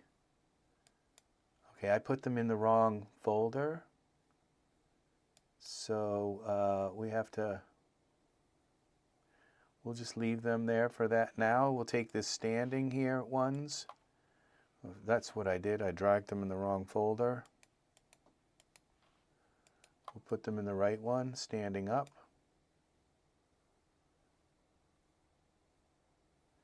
And then we'll take, these are standing as well. Go standing up. And then these ones are lying down. All right. This one's standing up. And you get the idea. And so you have perfectly curated content. And these will be folders that you can just click on in Daz, and there are your standing up couples. There are your sitting down couples. There's 196 pages. So we got some more standing up couples here, okay? Now this would be poses, all right? Sitting, all right, standing, sitting. Now we're going to go back to this. We're going to take these ones out. So right click, remove from standing, because those, we're only going to put singles when they're standing. Okay, these are poses. And so the couples, okay, they have their own little group, okay. Standing, sitting, and we're going to go laying. New folder. Laying. It just makes it a little easier. Okay, we're going to change the truth symbol there to the butterfly. The butterfly. That would be laying, okay. So we have couples, okay, standing. So now we go back to our big poser library. Poses. Inject to main UI. These are standing, okay. You can drag them. Standing. All right. These are couples. Now this poses folder. Load to main UI. I'm just going to take everything out of here. So what I can do is just take this and move it down. Here. I hope.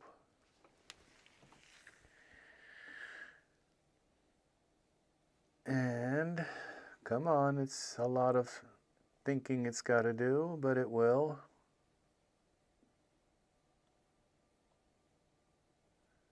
I know, it's hard to figure it out. Okay, there they are. And we can take these, all right, we'll create a new folder, 9 poses.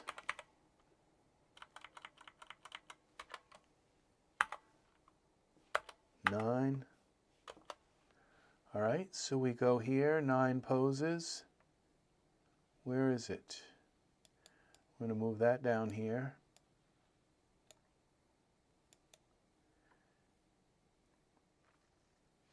And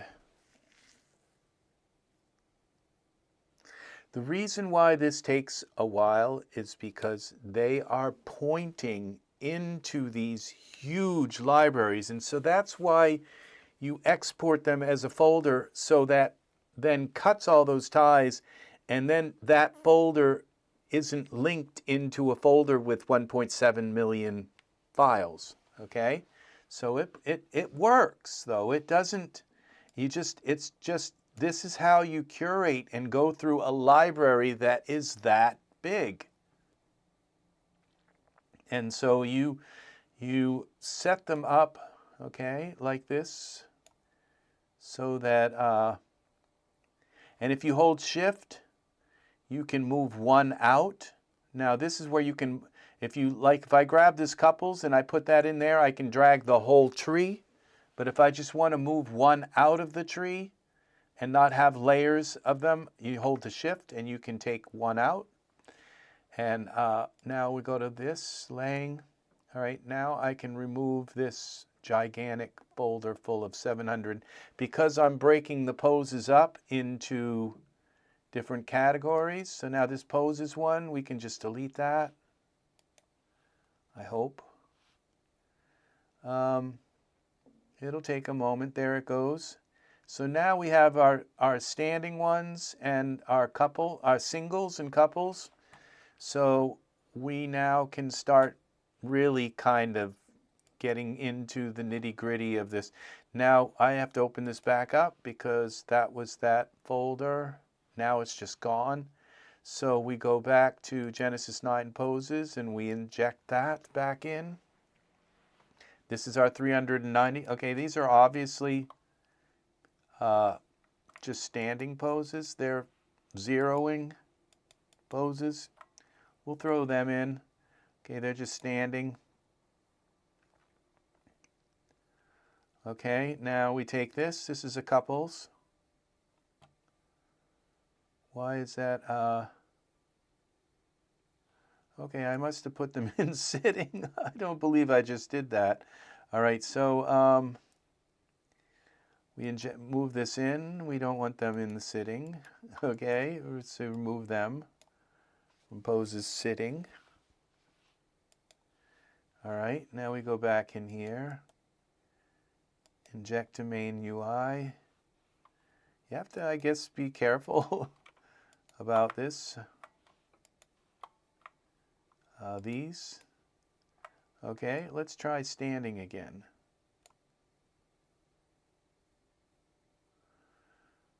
There, that worked. And now they're out of the sitting. Now this is a couples standing.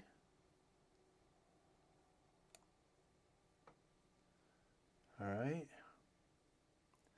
Now that's in there. These are couples standing. Standing. There's couples sitting. Okay, so this is kind of easy. Couples standing up. And we've got couples sitting.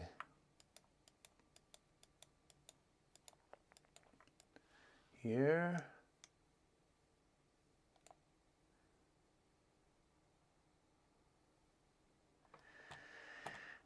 And we go to our next page. And these are couples standing.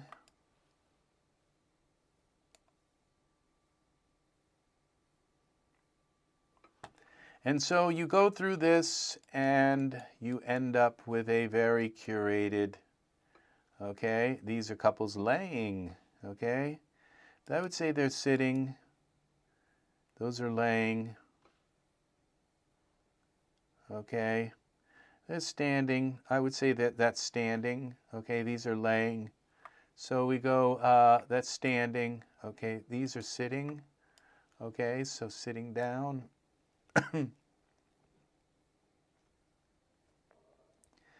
And these are standing. I think we already have them standing up, yeah. And now we go here to this standing up. Let's get the rest of the standing up ones in this page. There, there, there. That's one. There's one. And there's one. Okay, and this is why you have these little icons, because I thought, well, I don't really need the icons. You know, they kind of slow things down a little bit. But when I got rid of them, then I realized that I was blind without them. So this lets you know what you're doing. Okay, so this is laying down. And we'll go with this, this, this, that, that, that. And those will go as standing. And this is going to be laying down. It's just that you know kind of what you want before your scene is done. You're, and I could say kneeling, okay? This could, we could also, okay, now one of these is going to be for him, one of this is going to be for her, okay? I'm not sure. Okay, that's that same kneeling one, and I can't tell. That's another kneeling one here. So we're going to go just standing up for now. That's standing up, standing, standing, standing, standing, standing. So you get the idea here, all right? And these work, standing up.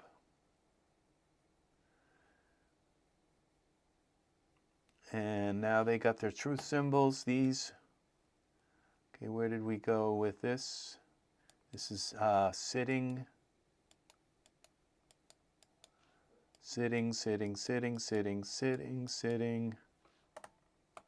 I would say those are lying down, kind of. Sitting. I can't tell what these are. We're going to go with sitting. Sitting. And sitting. We'll go with sitting for these. I can't really tell what they are. They are sitting. So sitting. Sitting down.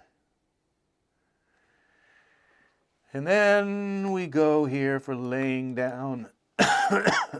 What are we doing? I think we only have 2 laying down ones. This one will go with laying down. This one was a standing, I think. So these are laying down.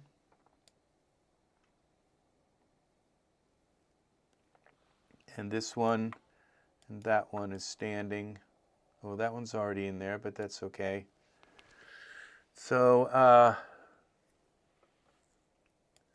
and you just keep going until you get to page 399. But what's nice is saving these as a folder that just Daz instantly recognizes.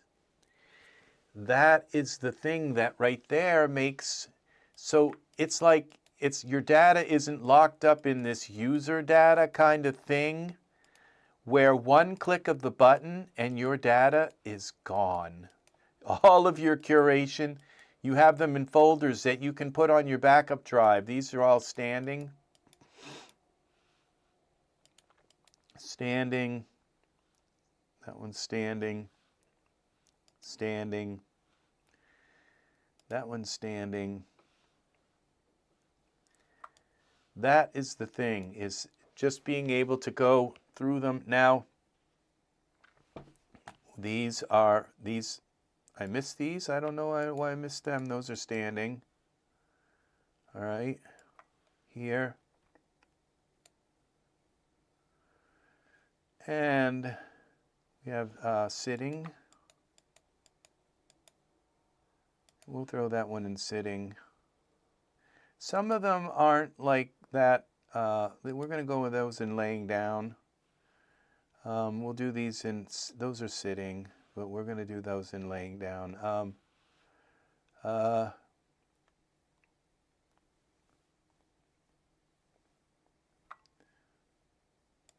these ones are sitting down. And these ones are laying down.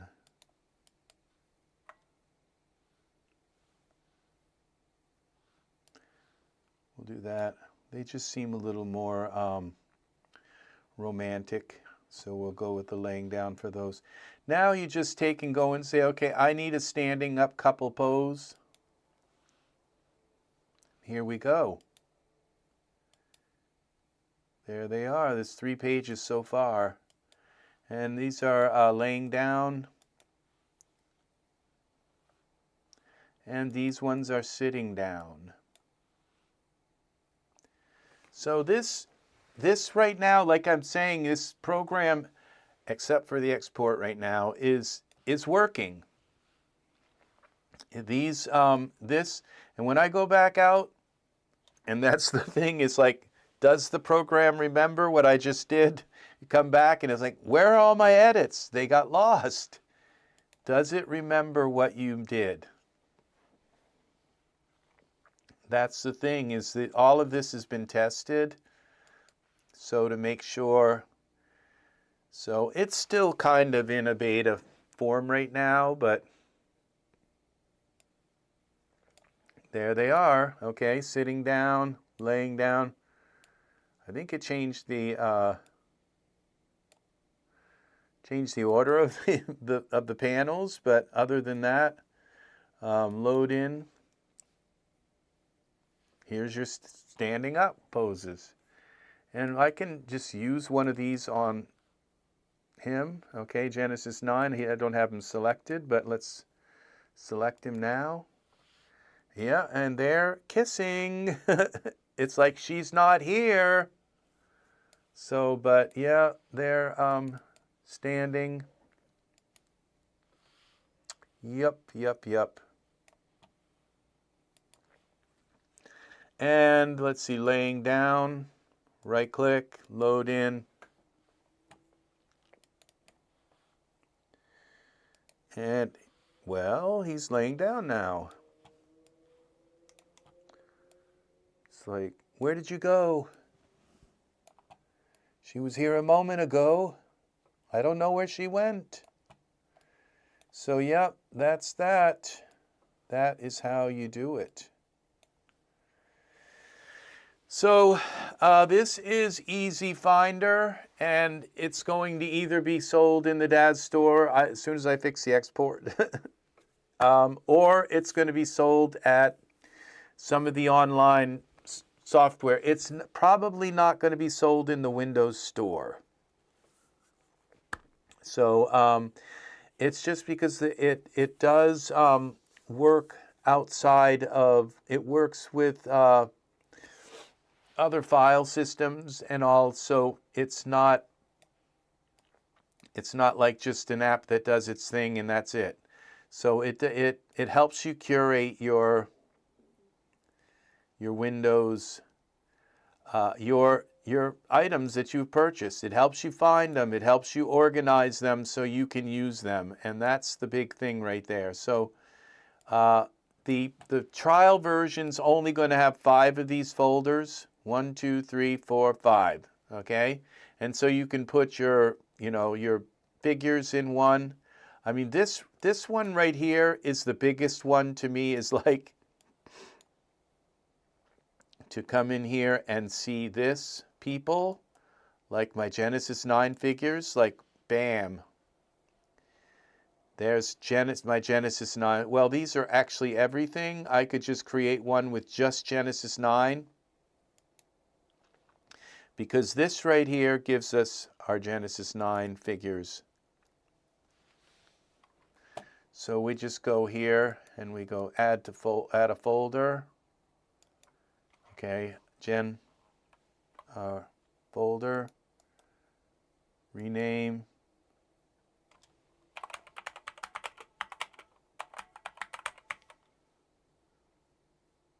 Genesis 9 figures.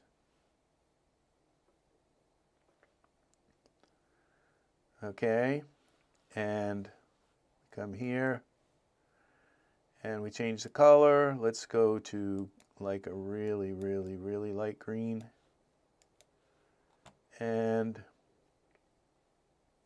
change the truth symbol.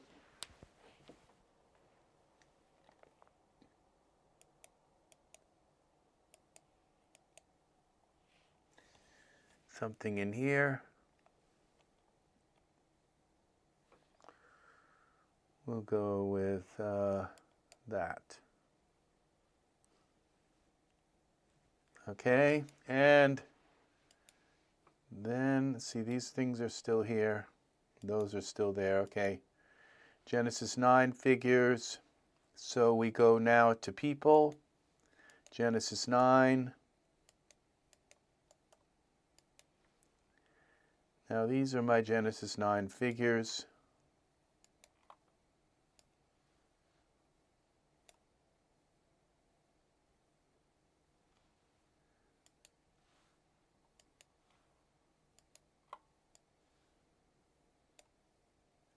This Genesis 9, page 3, 4,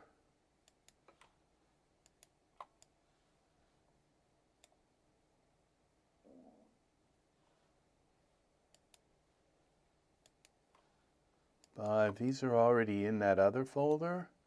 So now they're going to get 2 icons.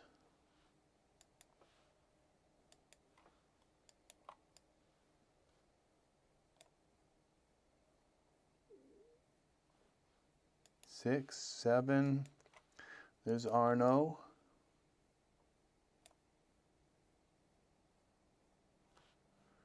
8.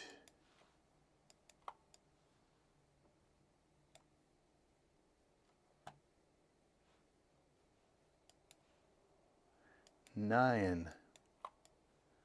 And there's our Genesis 9.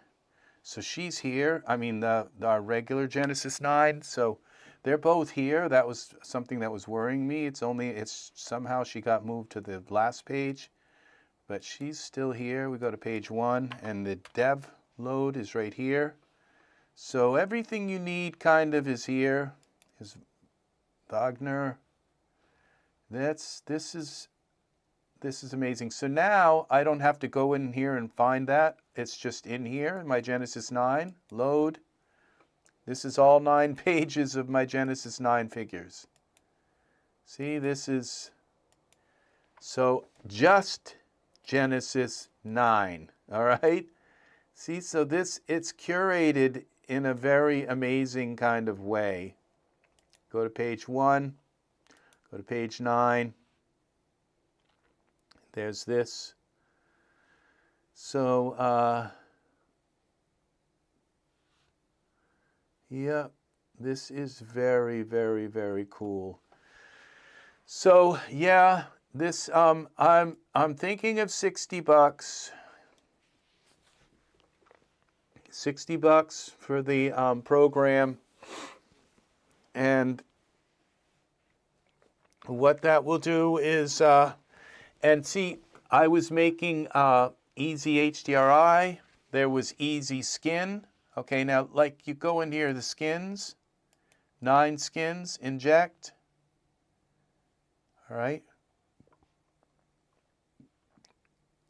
I think that's it, people. And look at this. See, this is 8 pages of your Genesis 9 skins. Okay? And so we go Genesis 9 new folder.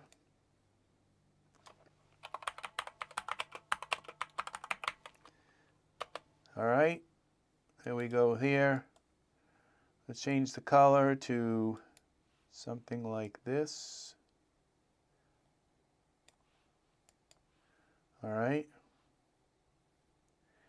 And we'll change the icon to something cool. The truth symbol.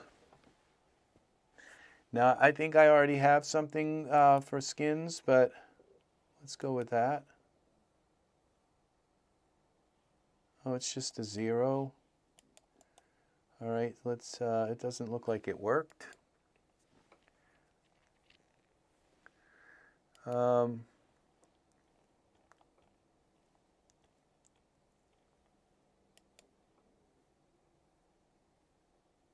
All right, we got these now, so we go to our Genesis 9 skins. Let's go to page 1. And let's put them in. Now, if there's any missing, you can find them, you can hunt them down, and you can put them in here and have every last skin, because I gave you the entire library in those 30 files. So all you have to do is find the name of the skin, search it down, find the icon, put it in here, and everything is in here. And if you need to rescan, you click the scan and click append. If you buy something new, append it. Append the scan and it will show up in the library. And then you can search for it and it's here. So that is how that works. Okay, we already did these. 8, 4. Those are not skin. They showed up because they're blood. This isn't skin, I don't think either, but we'll throw it in there. I'm not sure. blood sometimes shows up as skin because it's an effect, a skin effect. It was very hard getting these to isolate. And these aren't really perfectly done. This is Marius PBR skin. I'm not sure how well this actually worked in totality. Like Scarlet, we have, these are probably, because you can see they're different shades of the skin. These like eye color, that doesn't belong in there. So, but this, just to show you, they kind of work. We've got him selected. Let's give him some troll skin. There you go. How about that, people?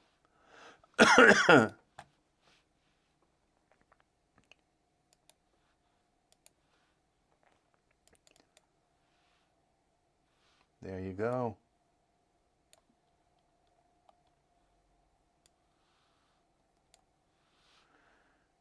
And we go here. It's got something on his head.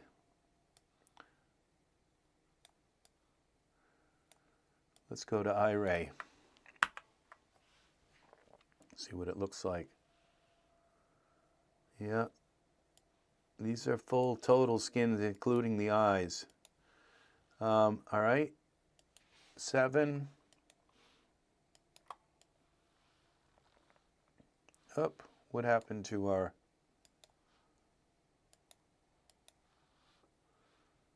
Okay. Skins. Excuse me.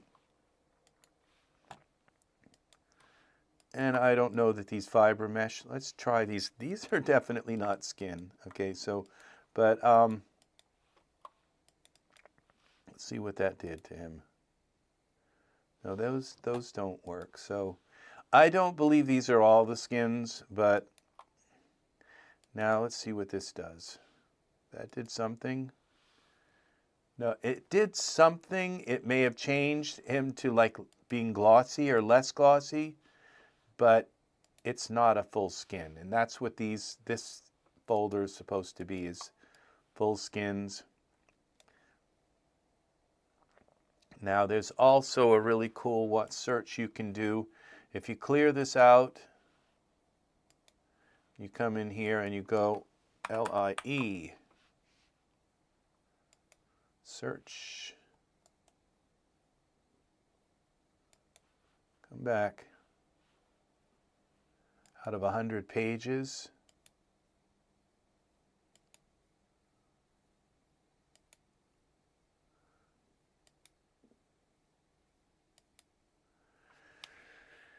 That didn't work. Now where?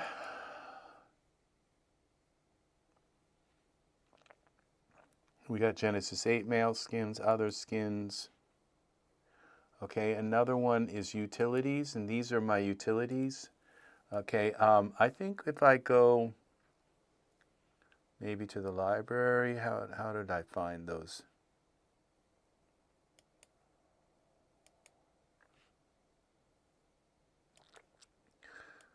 All right, we go to the library and we'll go do one of these full scans. Inject to main UI. Now let's do a search for LIE. Lie example.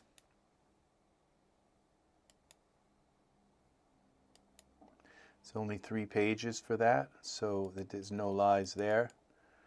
LIE. It's only 1 page, okay. But one of these we're going to hit the lie jackpot, okay. Search.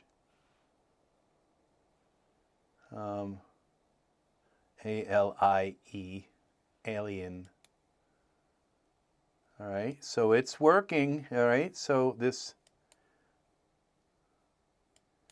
but what we're looking for are like tattoos. And look at these shaders under LIE.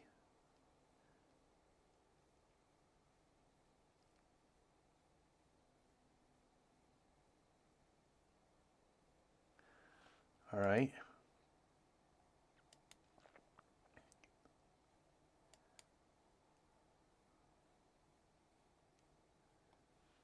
So this is good to know that you can find shaders under LIE. They're layered shaders. So this, like I said, this is your full library. So let's try going, moving down a little further here. Search. I think lips are layers. So they came up correctly.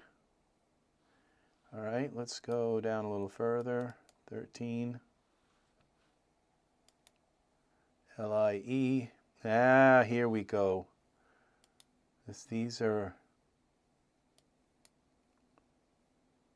there's only 3 pages of them.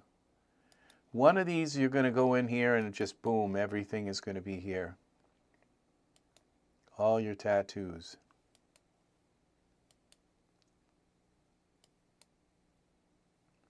Okay, we did the search, now we have to hit pages. Look at these. These, when you're going through this, you can just say, oh, those are materials, okay, for the totems. You can say, oh, here's a bunch of props.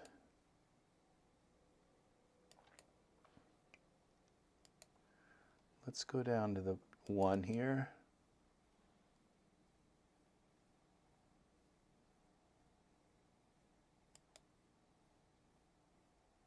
It's just 3 pages. Okay, 1, 2,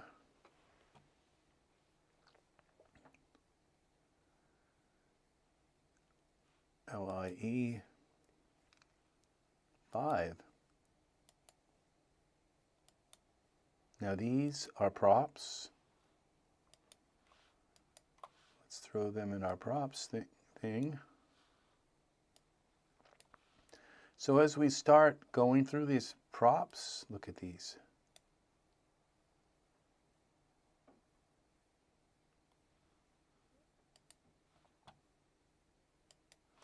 More props. So when you're looking for something like you know, a bag of chips or something, this is how you do it. You just put your props folder in. 3. One of these, we're just going to hit it, and it's going to be boom. Look at this, more props.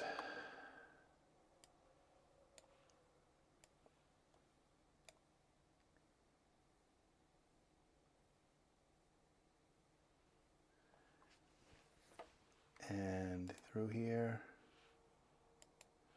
more props there. These are just coming up because they have chandelier, which has LIE in it. That's how many just chandeliers. Now, if you just go candle, there's a bunch of candles. So you can just come in here and go new folder, candle. And you can go through each one of these. Okay, we don't want that there. Well, I guess that could go in props. Too late, I already moved it. Now let's change the color to a very light green. And we'll go here and change the, well, right click. Change the truth symbol to that. All right, and then we go back, and that didn't work. Some of these aren't reading right.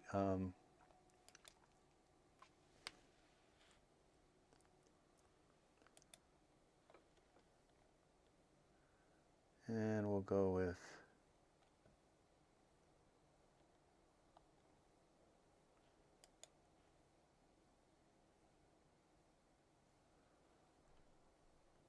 There, candles.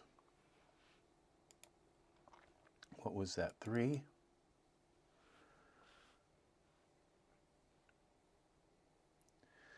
Let's move this over here.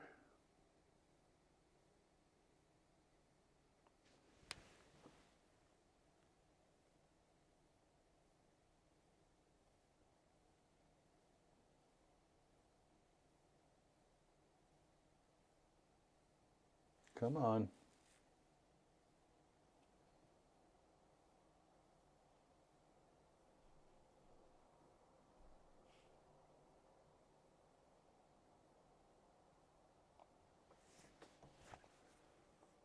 Clothing.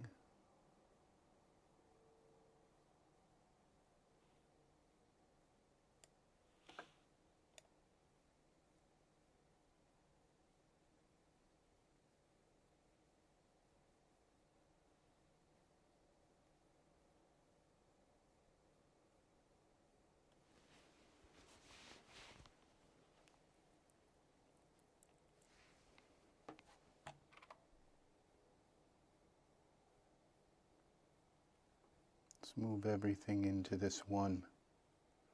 People.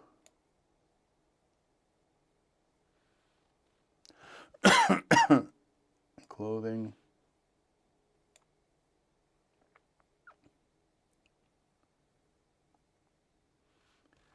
Genesis 9.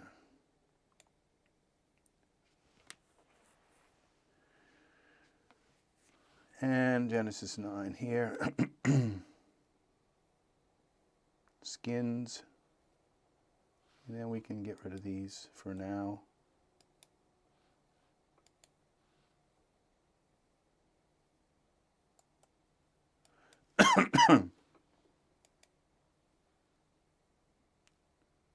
Okay. We didn't lose anything, did we? Couples and poses. And right now we'll go new folder, all poses. And we'll put these here.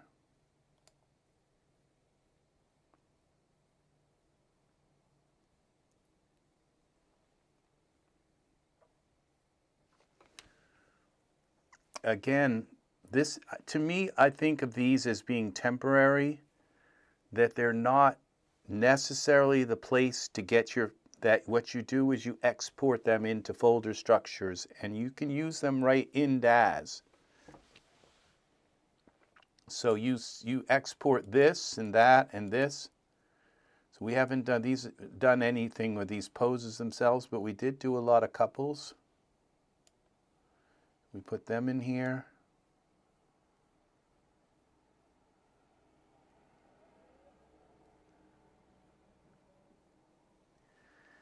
So it's a way to get everything organized. They do inject quickly into Daz, and it's just when you go to put them into these folders, it's the complexity of what's actually happening in the background is something else. Okay, now this didn't work right. This is supposed to be here.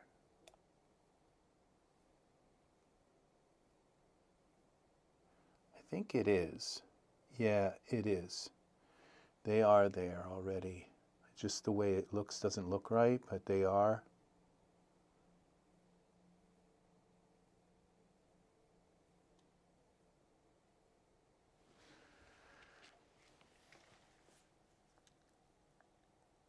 Okay, so we go back here as soon as this is done thinking. Go back to here. And now we have, here's our props. We take the shaders out of this. We don't want the shaders in our props. We have props as 93, and these props I don't think are props. No, that was just an experiment thing that I made. I'm going to delete them.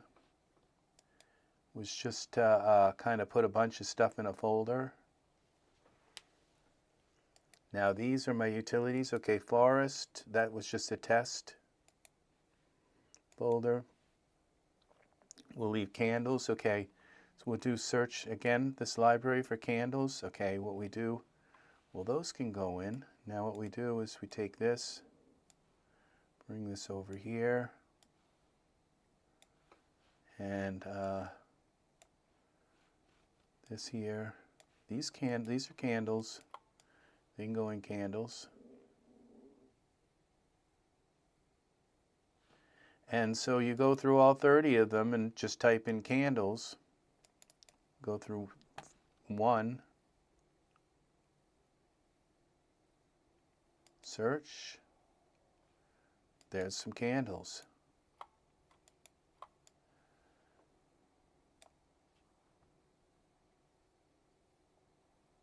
Yep. 2.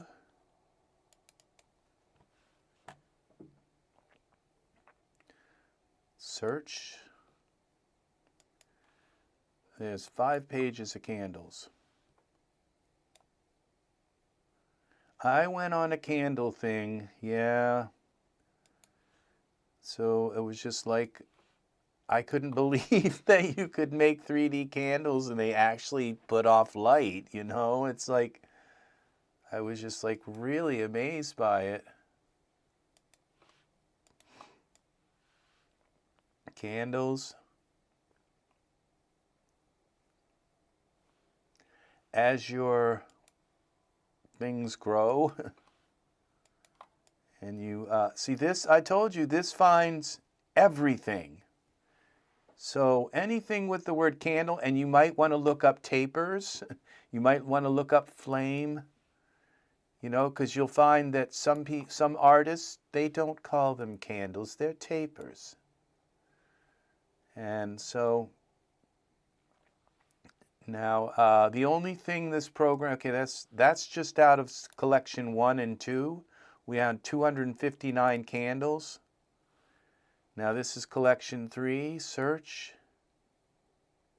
You see, you would see that if they were duplicate, okay? These don't look like they're actually candles, but we'll put them in anyway. That's just the candle I've been looking for. Okay, there's 5. So now these all have, some of them have just say candle holder. And see, now they all have that little icon down there. That's the truth symbol. Yep.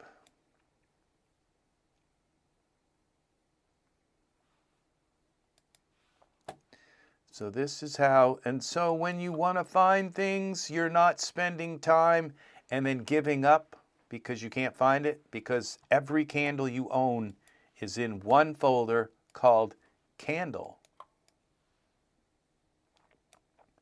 And it's like, well, did I already search this library? Well, you can tell because they have the symbols here. So we go to 4. It's like, did I do 3 or 4? I don't know. Well, we search for candle and we'll know, because there we go, more. These are candle holders. We'll put them in there too. We might need a candle holder for our candle. Now these all have these icons now. Other than the export not working right now, this program is delivering, okay? And so it's really there right now, okay? You know, I would kind of sell the program as is, but not really, not with the export not working. Okay, well, I don't know why those are in there, but okay, more candles. These look like candle textures, but we'll throw them in there too. That's 4. Now all of my candles could end up like just being in 1 through 5, and then the rest of it, there's like no candles. Okay, search. But that's not the case right now. We're still running into candles. This one only had 2 pages of candles. And 2. Maybe they're not showing up. I could have a memory leak right now because but that's page 2. That's all that's on page 2. So maybe it's not. I think that was 5, 6. Page 1. Yeah, we got a memory leak. Okay, search though. Maybe there's a memory leak because now it's just showing. So what I have to do is close it down and reopen it, and it will empty the memory. And I have to find out where the memory leaks are. So we're going to write that down. Memory leak in main UI pagination. All right, save.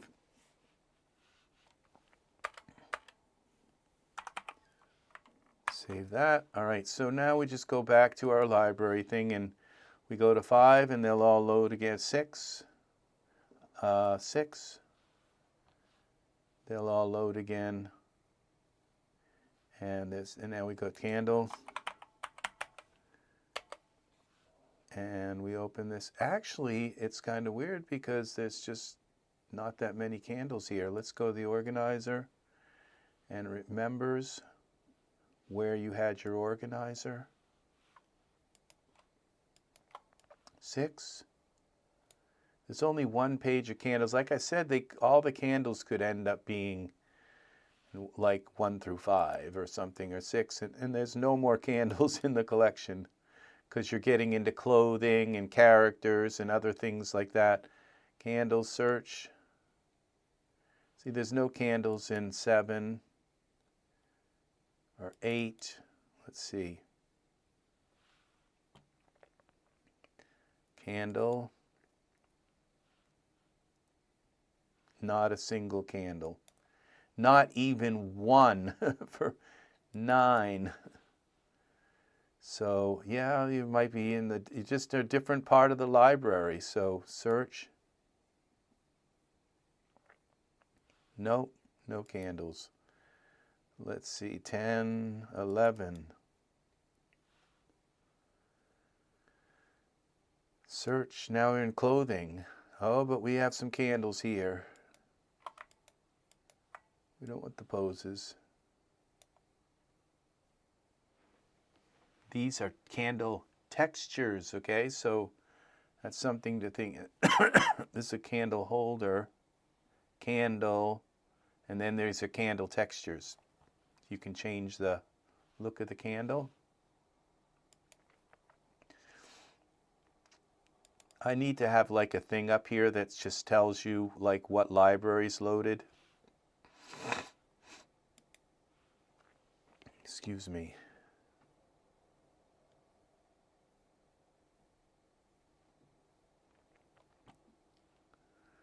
Okay, where's the library?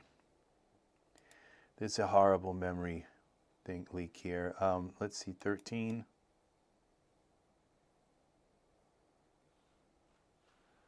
Okay, let's type search for candle.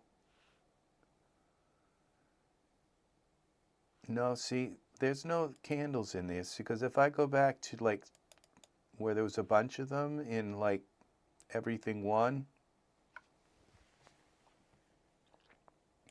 Search. See, we got a whole bunch of them here now. There's candle 1, and I think candle everything 2 had a bunch of them. So there might be more. Now there's 7 pages of them here, remember? So yeah, this is kind of working. Let's go to everything 30. Maybe there's some at the end of the collection. Search.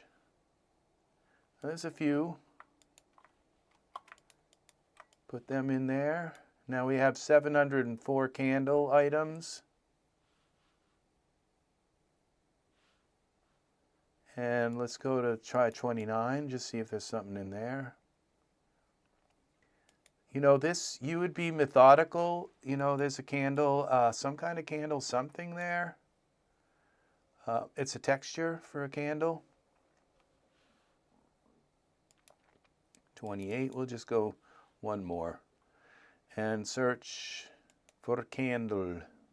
Now, these are candle colors maybe. So now when I need a candle, I just go load to main UI. And we take the candle. And let's move it ahead here.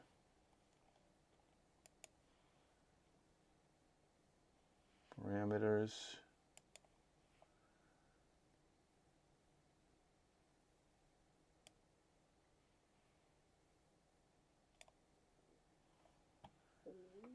And let's put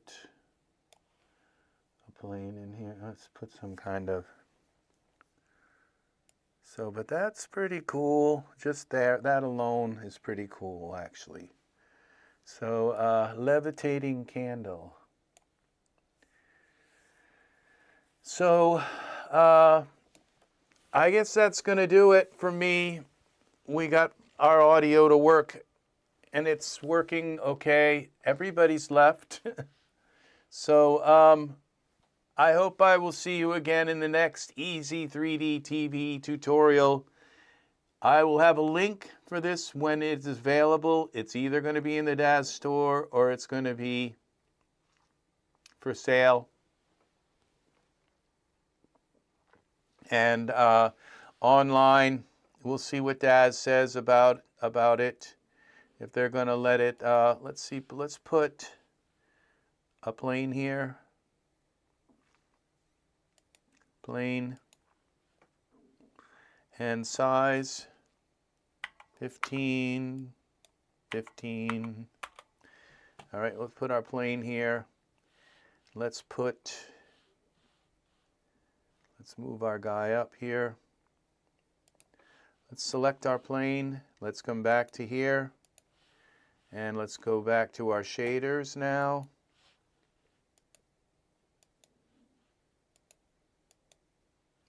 This and this. And let's go to shaders. Load. Metal. Find a metal shader. Okay, we gotta make sure our plane is selected here. Come back here. Now look at this. And we go here. And go like this. Parameters, Y translate.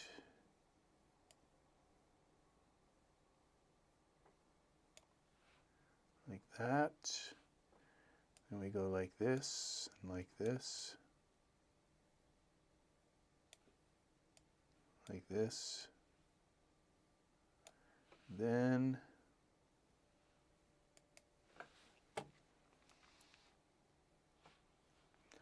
parameters, we got to go here, twist,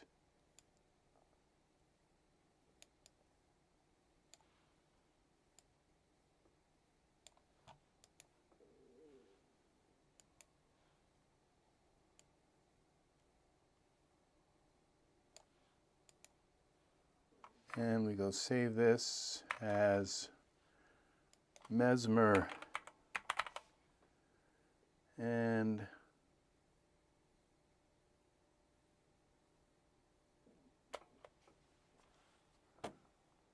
save that. And then what I'm going to do is now we go back here. We go to our HDRI, merge them. Easily we can now just find things that we need. Big things, full skins, people, Daz people, new scenes. Okay, these things, I don't have anything filled in them. Clothing, I haven't done them yet. I haven't done environments, okay, like full scenes, and that we have props. We have a bunch of props so far, 93. It's like, I think I've got 2 props folders. I think there are 2 props folders. And shaders wouldn't go in props, so we can move them out down here.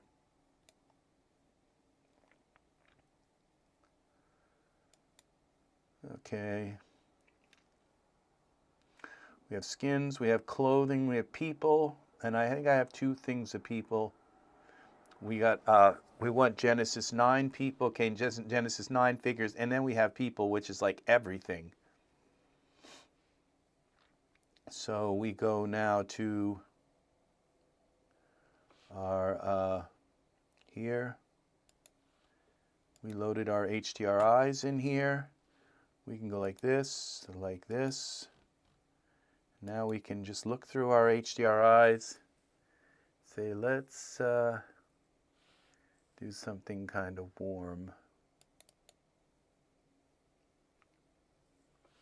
And we got to turn it on here in parameters.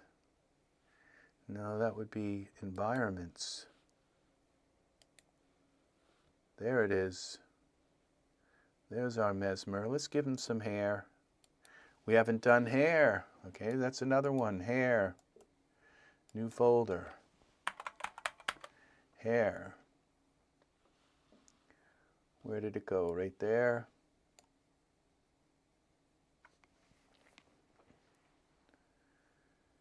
So,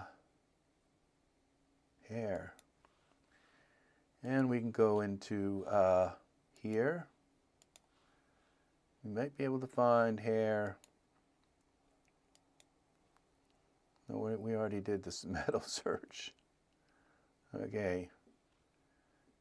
Now we go back here. We gotta wait till that's done searching. I think it's searching my HDRIs, which is like 3,000 of them.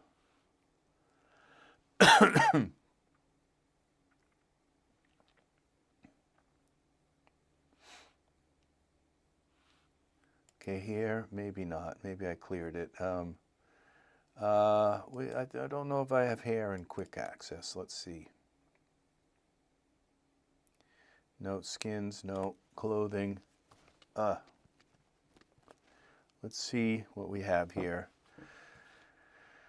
Do I have, okay, let's just search for hair in this though. Hair. What we have to do is make sure this is clear. Yes. And then hair. And then it searches these. And we can start throwing our favorite hair items in. There's 100 pages of hair stuff.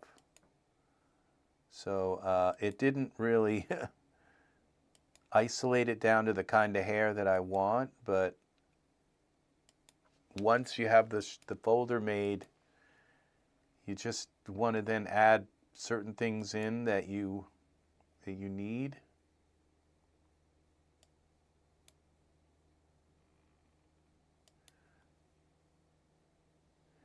Name is King from Nigeria. Welcome, welcome, King. Welcome, friend. Very lovely to have you here. Very nice. I'm showing my new program that I have made for organizing Daz content. So yes, we're gonna probably need to go to like page 100 to get past the this. I think what I'll do is go back to my libraries here, and we'll try going this way with hair. Very nice to have you here. Okay, these don't look like the right kind of hair.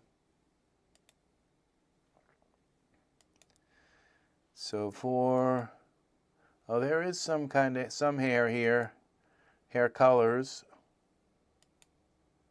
I'm not going to put like everything in there. I just want, now I wonder if in people, Genesis 8 male, Genesis 9 is there. there's no hair in here. But there would be shaders, skins, no, utilities, no. Okay, so we're going to just keep following along this path. Gray duff, okay, silver, those look like they would be. Now you can organize these to colors for your hair. So you could go hair and colors, like materials or whatever. And gloss, we are kind of in the ballpark of our hair, but it's not there. All right. So welcome. All right, so now we could click for hair again, see what we come up with. What's nice is we don't have all these kind of odd maps and things, that we can isolate just the hair into our folder. Once you have that folder, you want to export it into a file, and then that file, you can always just go right to that file in Daz, and you can have your hair curated the way you want it and not have to worry about clicking the wrong way or saving the wrong button and losing all of your curation. It's in a hard folder. It's in a folder that is not going to just disappear unless your hard drive disappears, and you can put in a OneDrive folder and have it mirrored in the cloud. So there's no limit to what you can do here. So once it starts to find the actual hair products, and this would be a very good search. It might take me an hour to go through and find all the hair that I own, but all of a sudden I'm just going to be in this spot where there's more hair, there's the hair. I recognize them as actual hair products and not as like textures and things like that. So we're not there though. This is page 2. So at this point, we got this. Let's just find some hair in here. Now the thing is, we got, short hair, long hair. We can set all that up ourselves as well. This candle is not the best candle. So let's just find some kind of hair that will work with him. Maybe this sweep hair. Nope, Z. Christian hair. Nah. Let's see what else we got here. Maybe this aspirant hair.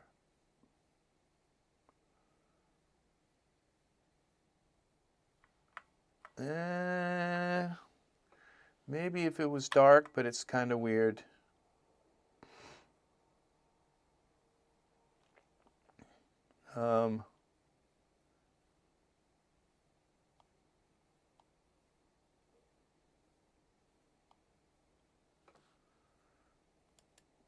No.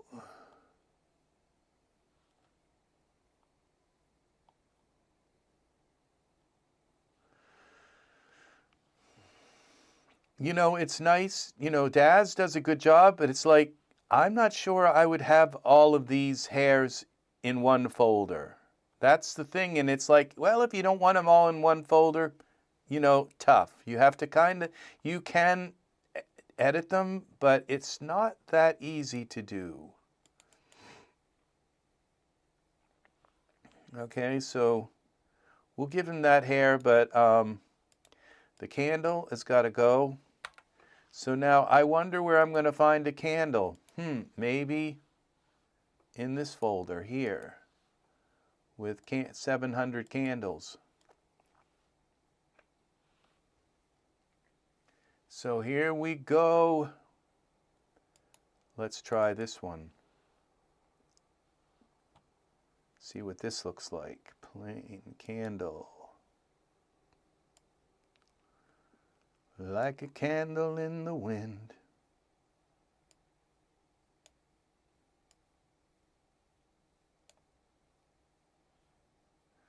Well, it kind of works, but it's just a little too much.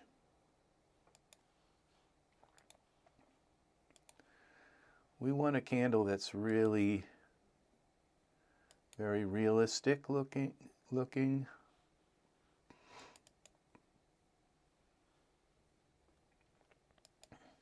Our guy is obviously not in center.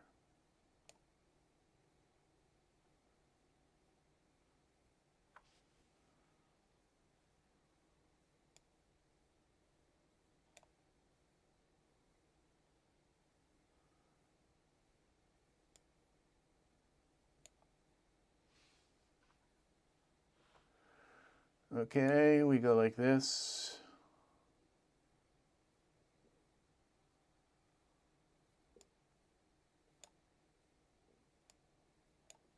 Well, that's not working.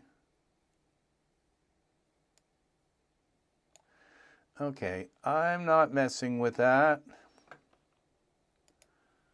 All right, Y rotate.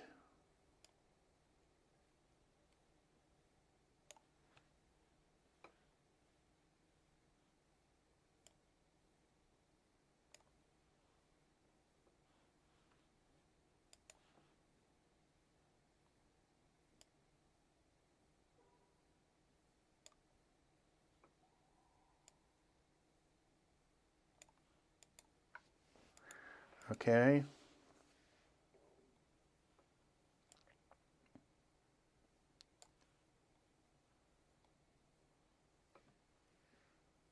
Okay, there we go. And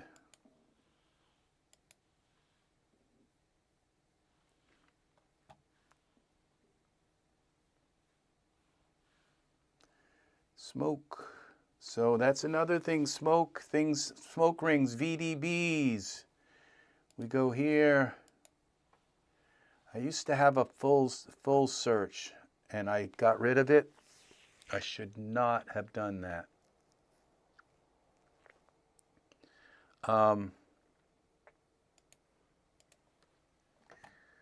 Now let's go here. We'll go into the vendor tree. Let's see what happens when we type something like VDB here. Now we got to clear this.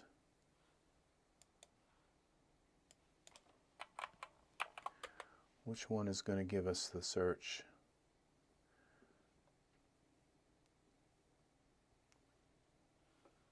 See, it's just, okay. Well, all right. New folder, VDB. It's going to put it up in the candle folder. All right, here.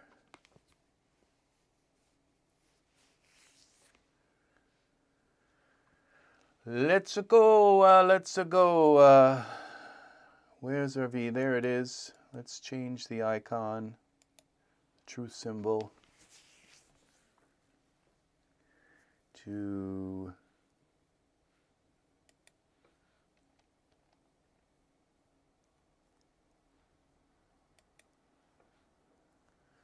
all right, these are VDBs.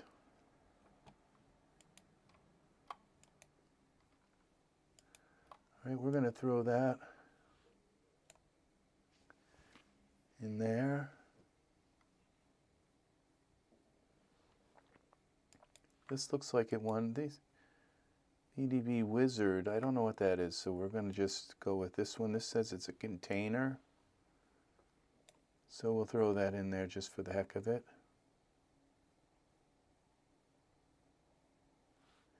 And the 74 pages of VDB, these are all VDBs.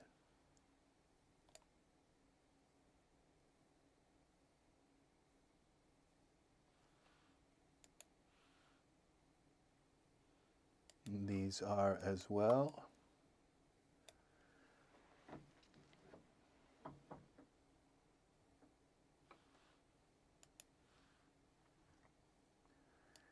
This is one way of finding them, okay? These are trails, okay, so those are VDBs. Those are scripts, we don't need them.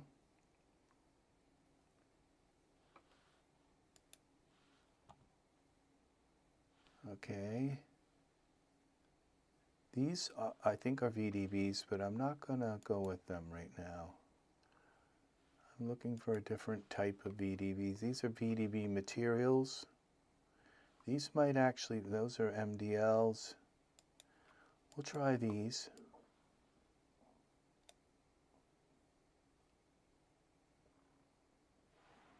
They're probably materials as well. These kind of look like poses.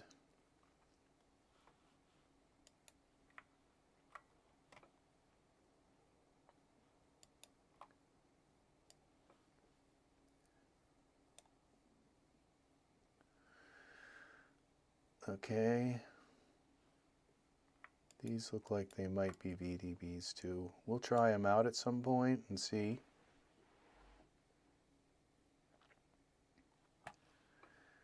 And the 74 pages of VDBs. Ice.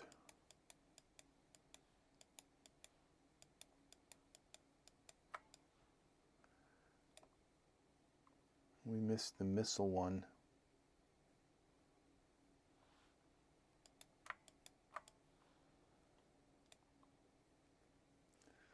Okay, so we are still organizing content.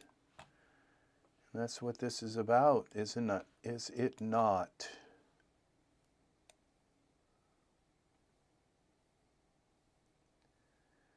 So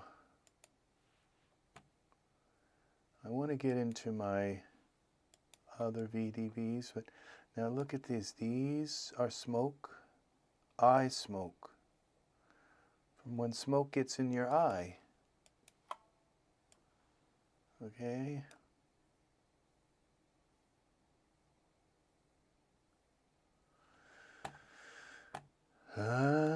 They asked me how I knew. Okay, those are VDB colors. We'll throw them in.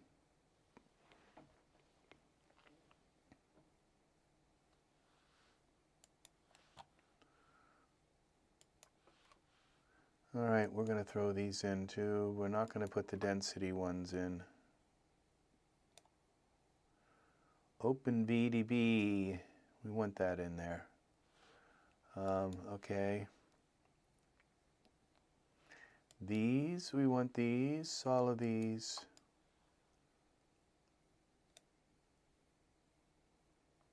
Burnout.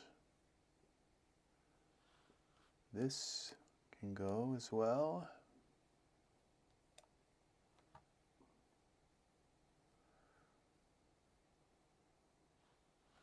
And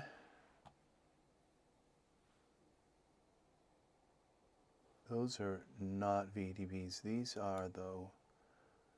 Okay, we'll try that one, this, and all the way to there. We'll go through them later, but this just found like every VDB in the entire library.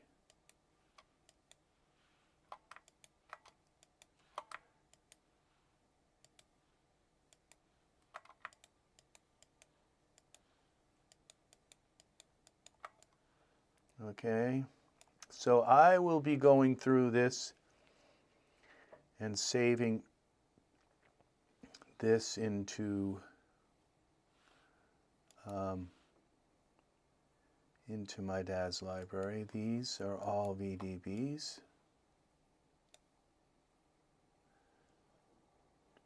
Now I'm actually, to tell you the truth, I thought I knew every VDB I owned, but I am seeing a ton of them I had no idea I owned. This is the thing about this. It's getting a hold of your Daz library, and I don't need the tip ones. Okay, we'll go like this and take out the tips.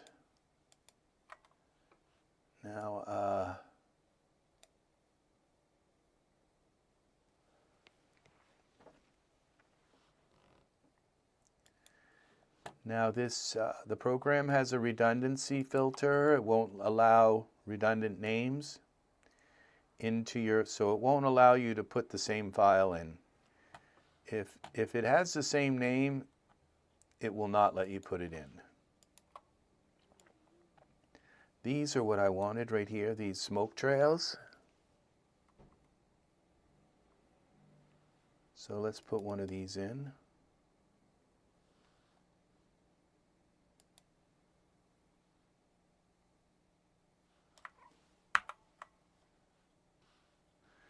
Okay, we go create new camera,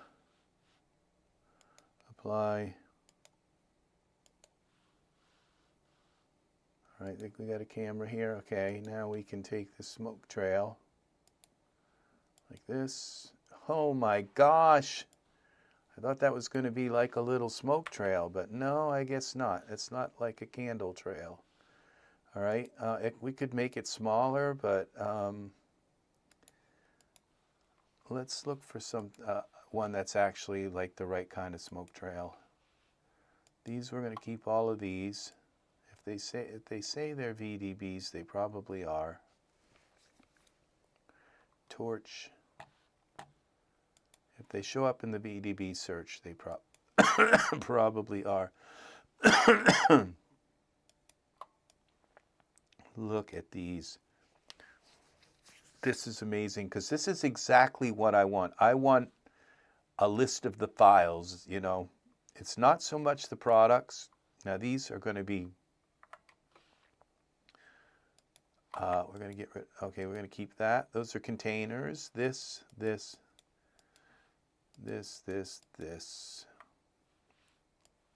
And those are color tints. Those are good. They might actually work on any VDB, which would be kind of interesting to try them. That's a very helpful. Okay, we're going to go with particles. All of these go in. We're almost up to 1,000. Notice how this, see, this is the trade-off. Yes, it takes a while for them to go in, but they're not loaded into memory, so you can keep thousands of them in your library here. We only got 74 pages. We just got another, what, 50 to go, something like that. All right, now we're going to take these. I don't know what they are. We'll keep the container. I don't know these VDB pink duff. They look like an incredible kind of thing, whatever that is. These are clouds. We'll take them. They say VDB. If they say VDB, we're keeping them. Okay, we don't need the exposure. This, that. Okay, these are emissions and color. These are. Don't need those.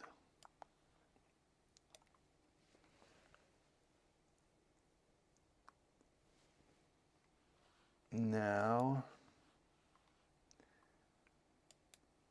we don't need those. This, we take this down to here, and that here.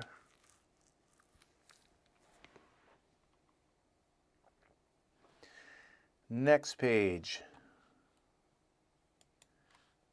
down to here, here, here, here, that, that. Okay, and into here. Now, I might make this text a little smaller. I'm not sure. So that you can fit a few more categories in here. I think those are VDBs. Okay, these can go, and those. All right, we'll try this. But that's why you have other panels, and you can just drag another panel here and work with that one. So it only takes up one spot.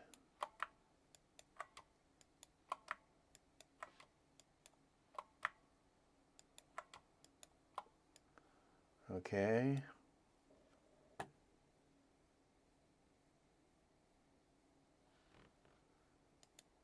And just 40 more pages to go. Now we're getting into the really good VDBs.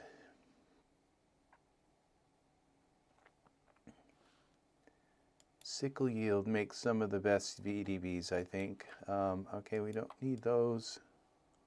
We'll take the VDB colors.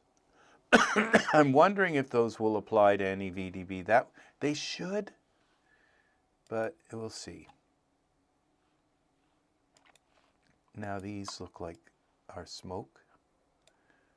This is the kind of smoke we need, but we'll see. There's probably a lot more of them, yeah.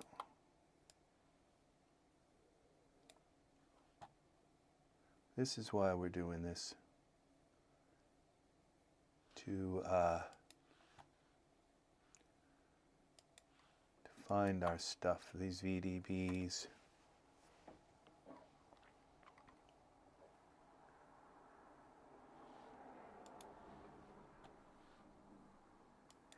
Yeah, what kind of bothered me was the I spent all this time setting up those visual menus, and it's just like I was just kind of fidgeting with the buttons, and all of a sudden they didn't work anymore, and I couldn't figure out what it was I needed to do. All of the images were lost, and it's just like I'd spent days setting that up. And so I just said, not anymore. I'm gonna set this up so that so we're almost up to page 40. Oh, here we go. Here's our smoke. This is what we were looking for. Our candle smoke. And so I just said, I can't deal with this again. Losing all of my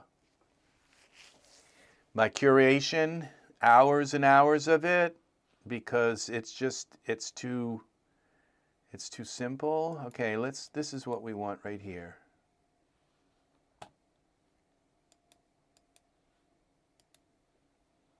Where are you? Okay, I see you here. We're going to zoom out a little bit. Okay, we're going to push this over this way. Go here, and all right.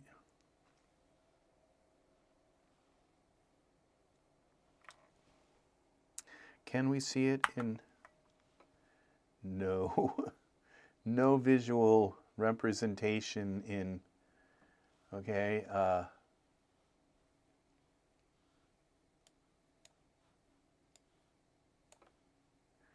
Okay, I got to move them up. Okay, parameters, Y translate. Yeah, it's like I'm not losing my stuff again. Why is there no handles on this? Hello, and he didn't even give us handles to move the thing around. Z.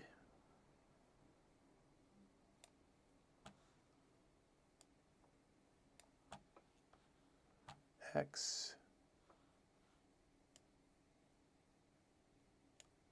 Y. Back to our camera. Okay. Now we got a little bit of a something here. A plume, X.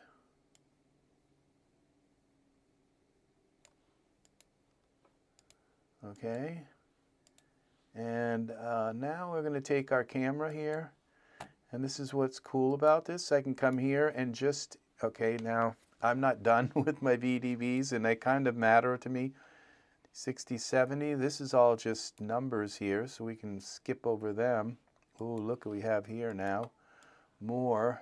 Up. We need our program back. Okay, these go in. And wonderful. And I think we got an issue here now with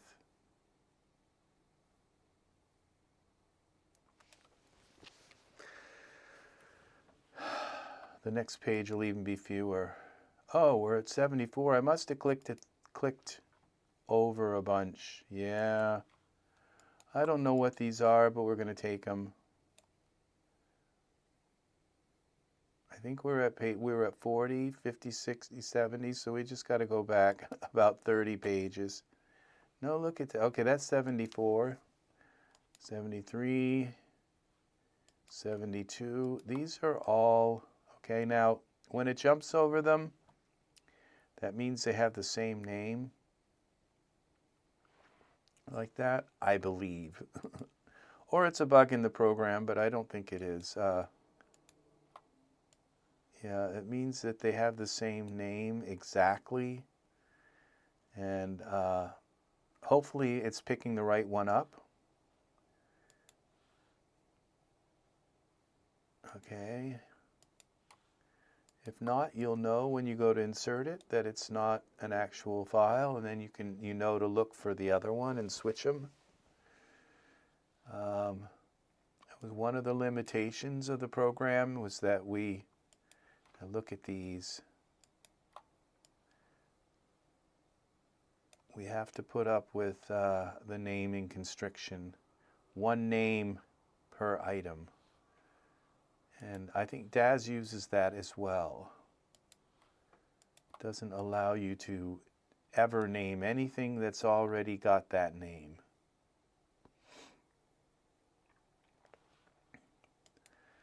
In a way, that kind of makes things hard to find, because you just call it candle, you know, and everybody will find it, but it has to, you know, so people come up with names like tapers and you know, so just come up with a different name, and that makes it even harder to find something.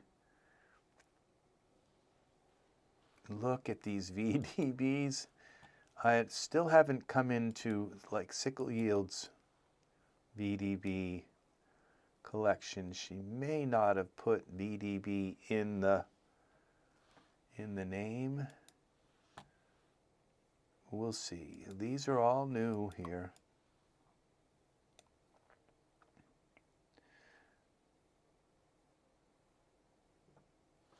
And we are searching the okay, through the this vendor folder,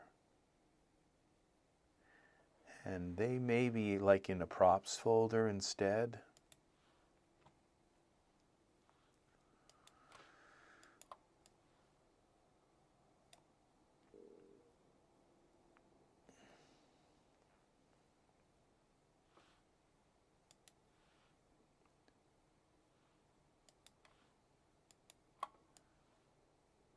There's 20 more to go. This is 1957. You see, this is what's so nice. They're not in memory. And so they're not going to like kind of start slowing down the system. So yes, it takes a little while for them to write to the disk, but it does it every time.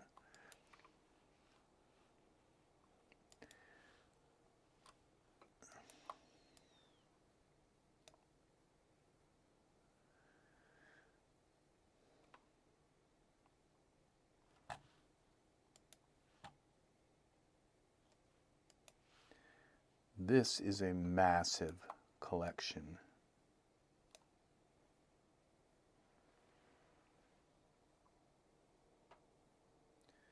We're up to 2,000 VDBs, and these are actual VDBs. Okay, these are looking like Sickle Yield's VDBs, so we might be coming into them.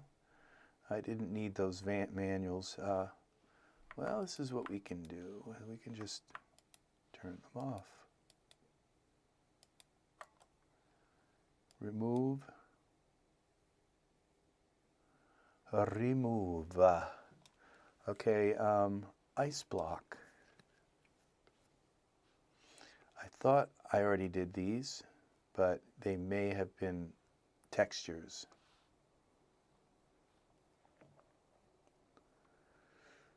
Okay. I thought I did these too, so we might actually be getting the actual VDBs here. Well, did I not click on them? Okay, that maybe didn't work. They're probably gone, but they just didn't refresh.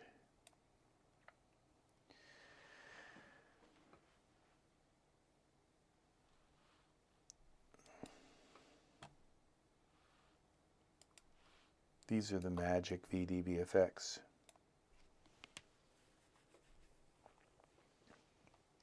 These are sickle yields. Okay, we're going to just take this whole page. Oh, these are density. We don't want the density ones. Let's see if we can shut them off. They're all density.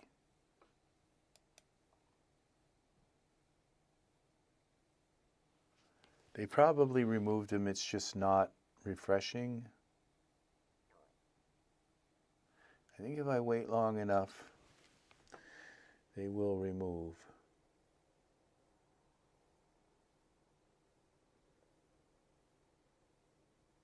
No, okay, if we go ahead and go back, no, it is not removing them. All right, well, we'll have to mess with this. Okay, this goes here. We're down, we got about 10 more to go, and then we're caught up. These are definitely this is the collection that I wanted to find. This right here is the collection. Now we're not doing this again, we're not putting the density ones in there. Okay, so this is one of the collections that I use all the time. And this is the rest of it. This has got to go in here. Now we got 2,000 VDBs. Now I might break them up into like different categories, like magic ones and yeah. And what I need is a move to this folder instead of just remove. But if it moves to, then it's going to drop down with 10 million folders to move it to. It's like, which one would you like? That's not that easy. There's another collection that I'm not seeing here yet. And then there's this collection. I don't remember seeing some of these.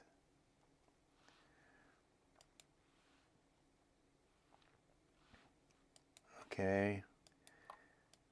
I know I've seen them, but then I look at them and it's like, I don't remember seeing that. Okay, 48. We got like 7 pages of probably some of the best ones here.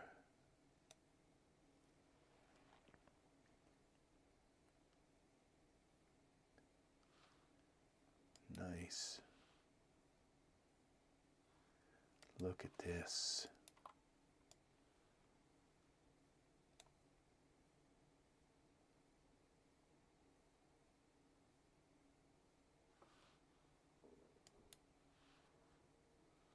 There's another collection that I haven't found yet. These are materials.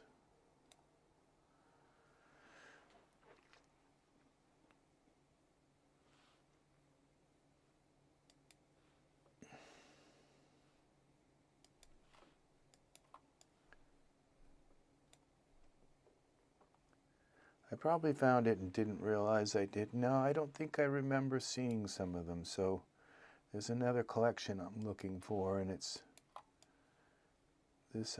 I've used these before.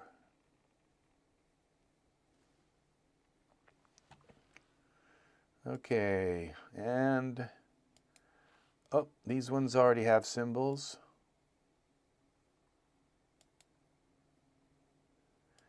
So what we could do is just do a cursory look through our library scans, okay, like one of these. Do a search through this and see if we just find things that we don't have. No, there wasn't one in 2930. Okay, so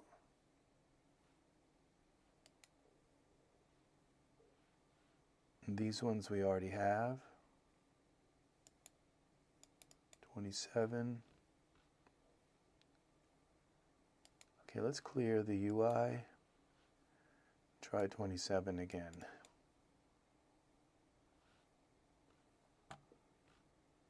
No, it's something, we have to close this.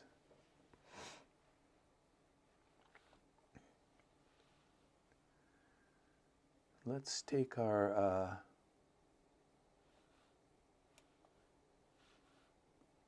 all right, we better save this before we lose it. And for some reason, we're stuck in a in between a render. Like, how do you stop the render in the viewport? But I guess it should show up now, maybe. Or maybe not. Let's go to texture shaded. So this needs to be reset as well.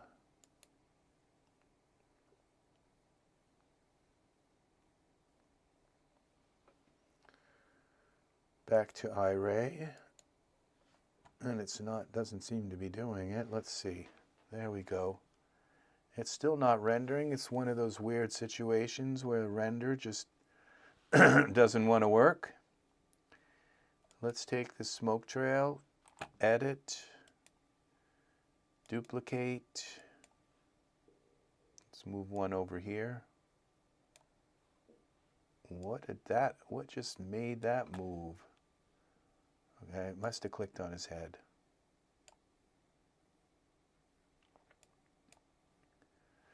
All right, where's the other smoke trail?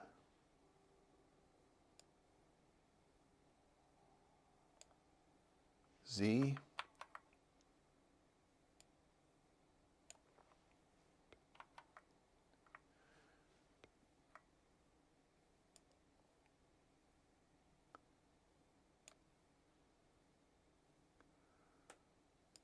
Okay.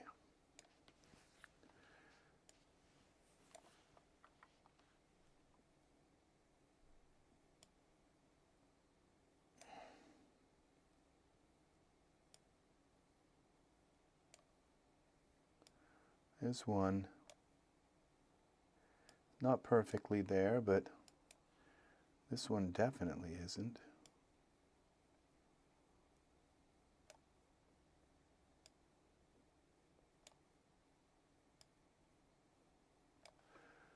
Now we need to go over top.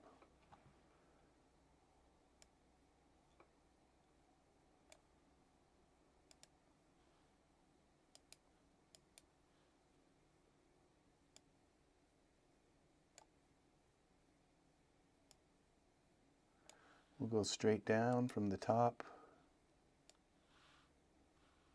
and move down a little bit on these candles. So we're looking exactly straight down. Come on.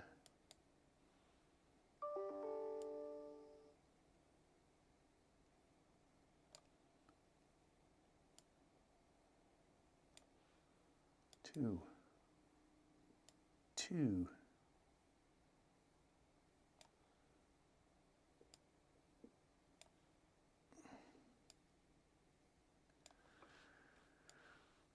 Okay. Now we move this one up. And this one comes up.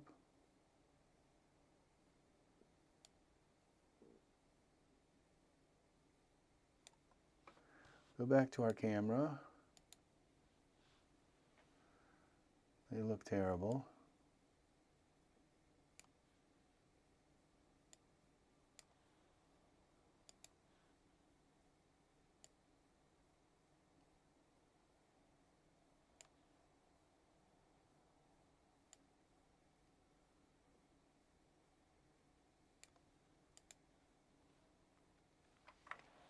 Save this. Okay, and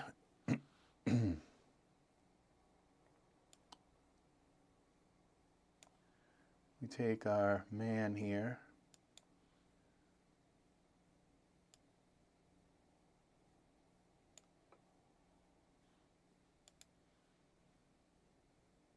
Okay, save that again. We take our candles. We take our camera. This is why we have this. We open this back up. I have a feeling that I'm going to probably prefer using this for most stuff. Now, for certain things like smart content, like what works with this kind of thing, where's the hair color, and maybe kind of thing, that I'll probably still use smart content. But when it comes to just this organizer here and being able to open this organize, because I need a utility right now, I need load UI, and it's so much easier to find it this way. Make sure my camera's selected, come in here, double click. Oh, this utility doesn't work in here. No, if I come in here, my camera is not locked. Nope, it's not. So those utilities don't even work. Object, lock. Okay, the camera's locked now. Now let's take our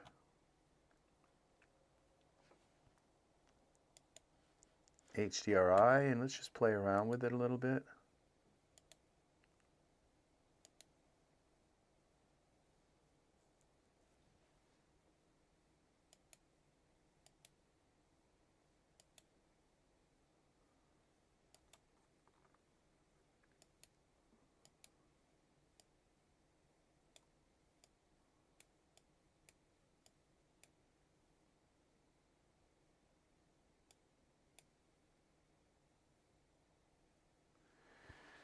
And let's take our Genesis 9 figure. Let's go back here, here, and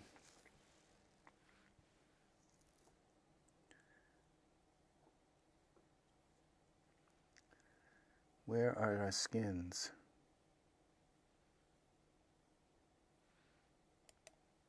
Okay, merge them in here.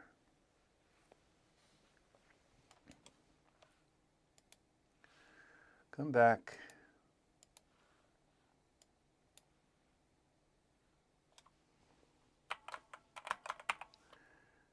Nathan.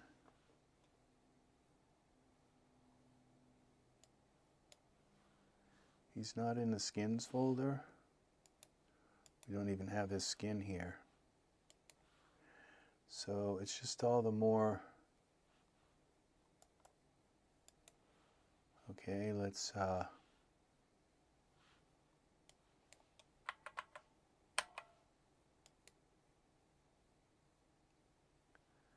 we don't have the right Wagner skin either.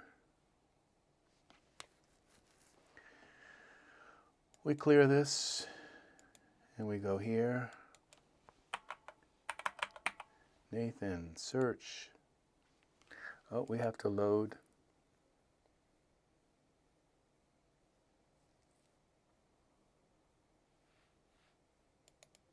We'll try the quick access tree.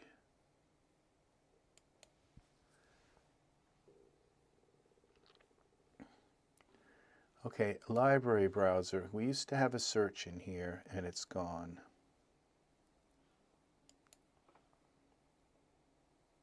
I got rid of the search. I must have.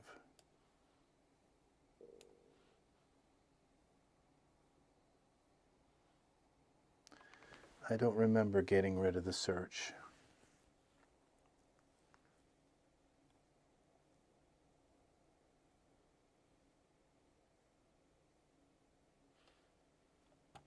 All right, so we go here, search. Oh, that's 1 of 8.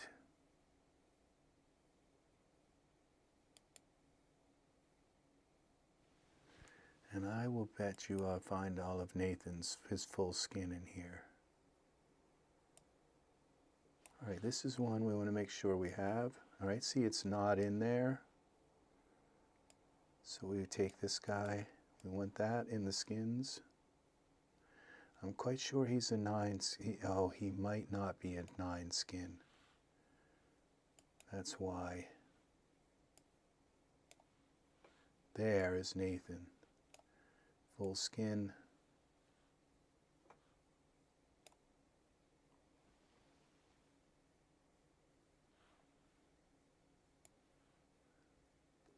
All right, so we go here, double click. That's going to change his skin.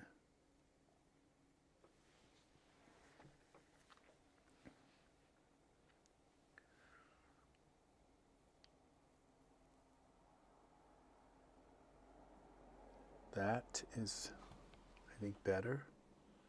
His eyes look better. And then we go here.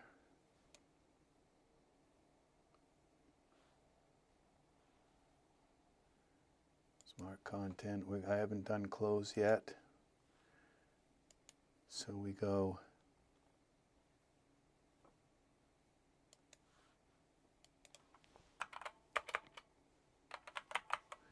jeans. We're going to take and just switch these.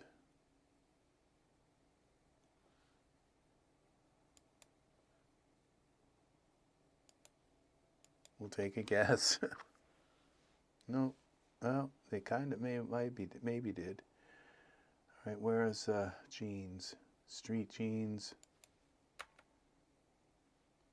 Okay, they're not fitting too well. Let's turn on the smart content. And let's go with these. Z.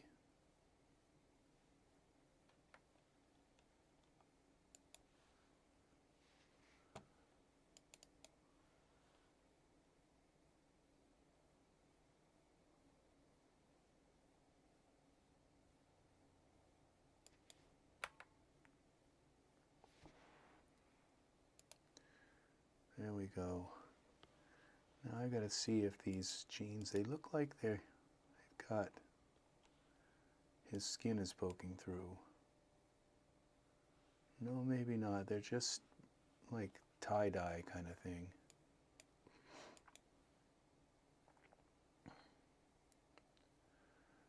Go back to our camera view.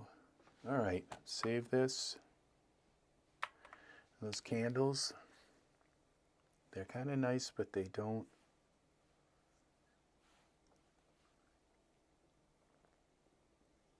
Let's,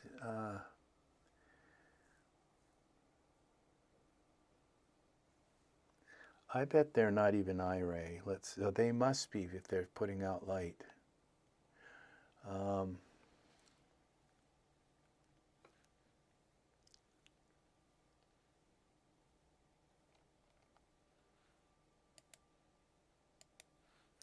Let's look. They are. All right, so what we're going to do is just render this.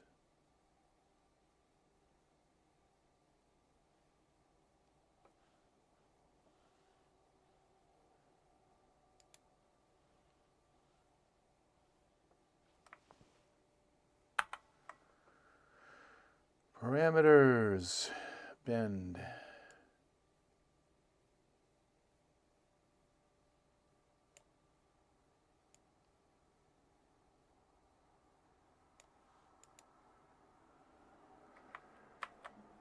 This. And then we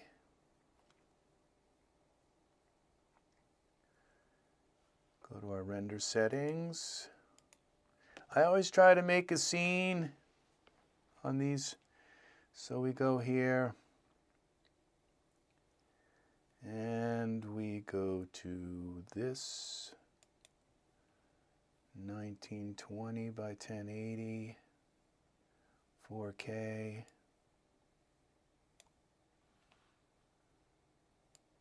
Okay, and we take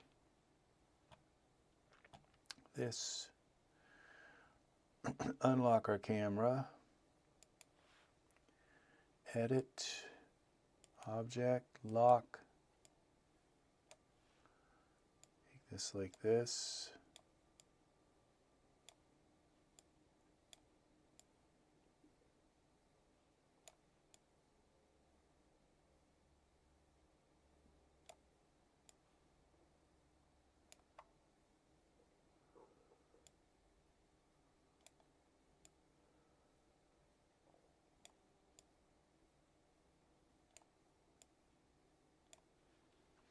There it is.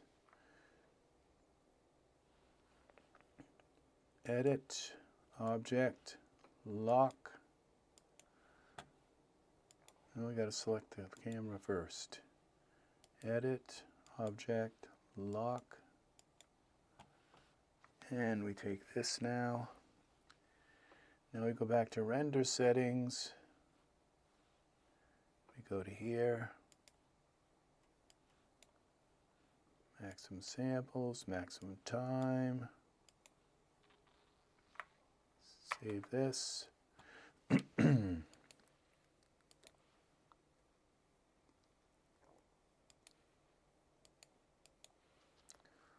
see what this looks like.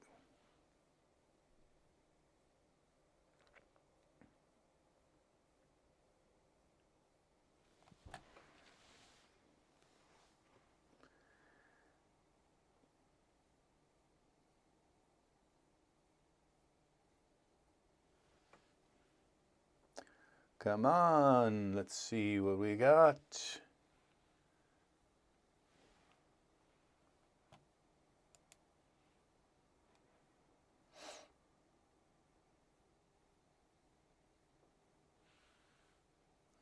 Here it is.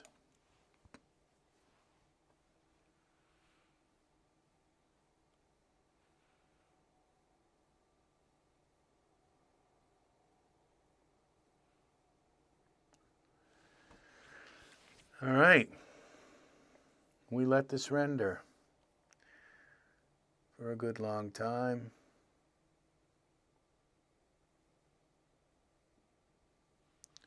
I don't see his fingers going through anything. It just seems as though we kind of lucked out on that. His toes look okay there.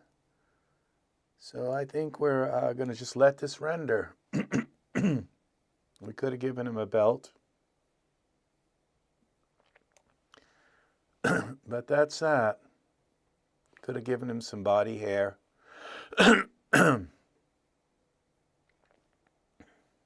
But this is it. All right, people, thank you for watching. And I will see you in the next Ez3DTv tutorial. Maybe my program will be up for sale. Maybe in the Daz store if Daz is nice to me. We got a few more things to fix in the program. And it will be ready. So thanks again for watching. Take care. And I will see you in the next Ez3DTv tutorial. This is RexRed saying so long for now. Thanks again for watching. It's saying nobody's watching, so I guess everybody's just busy doing their thing. So thanks again. Bye-bye, people. If you leave comments, please like, subscribe, click the bell for notification. Thanks again for watching. Leave comments, and I will answer them. Thank you. Bye.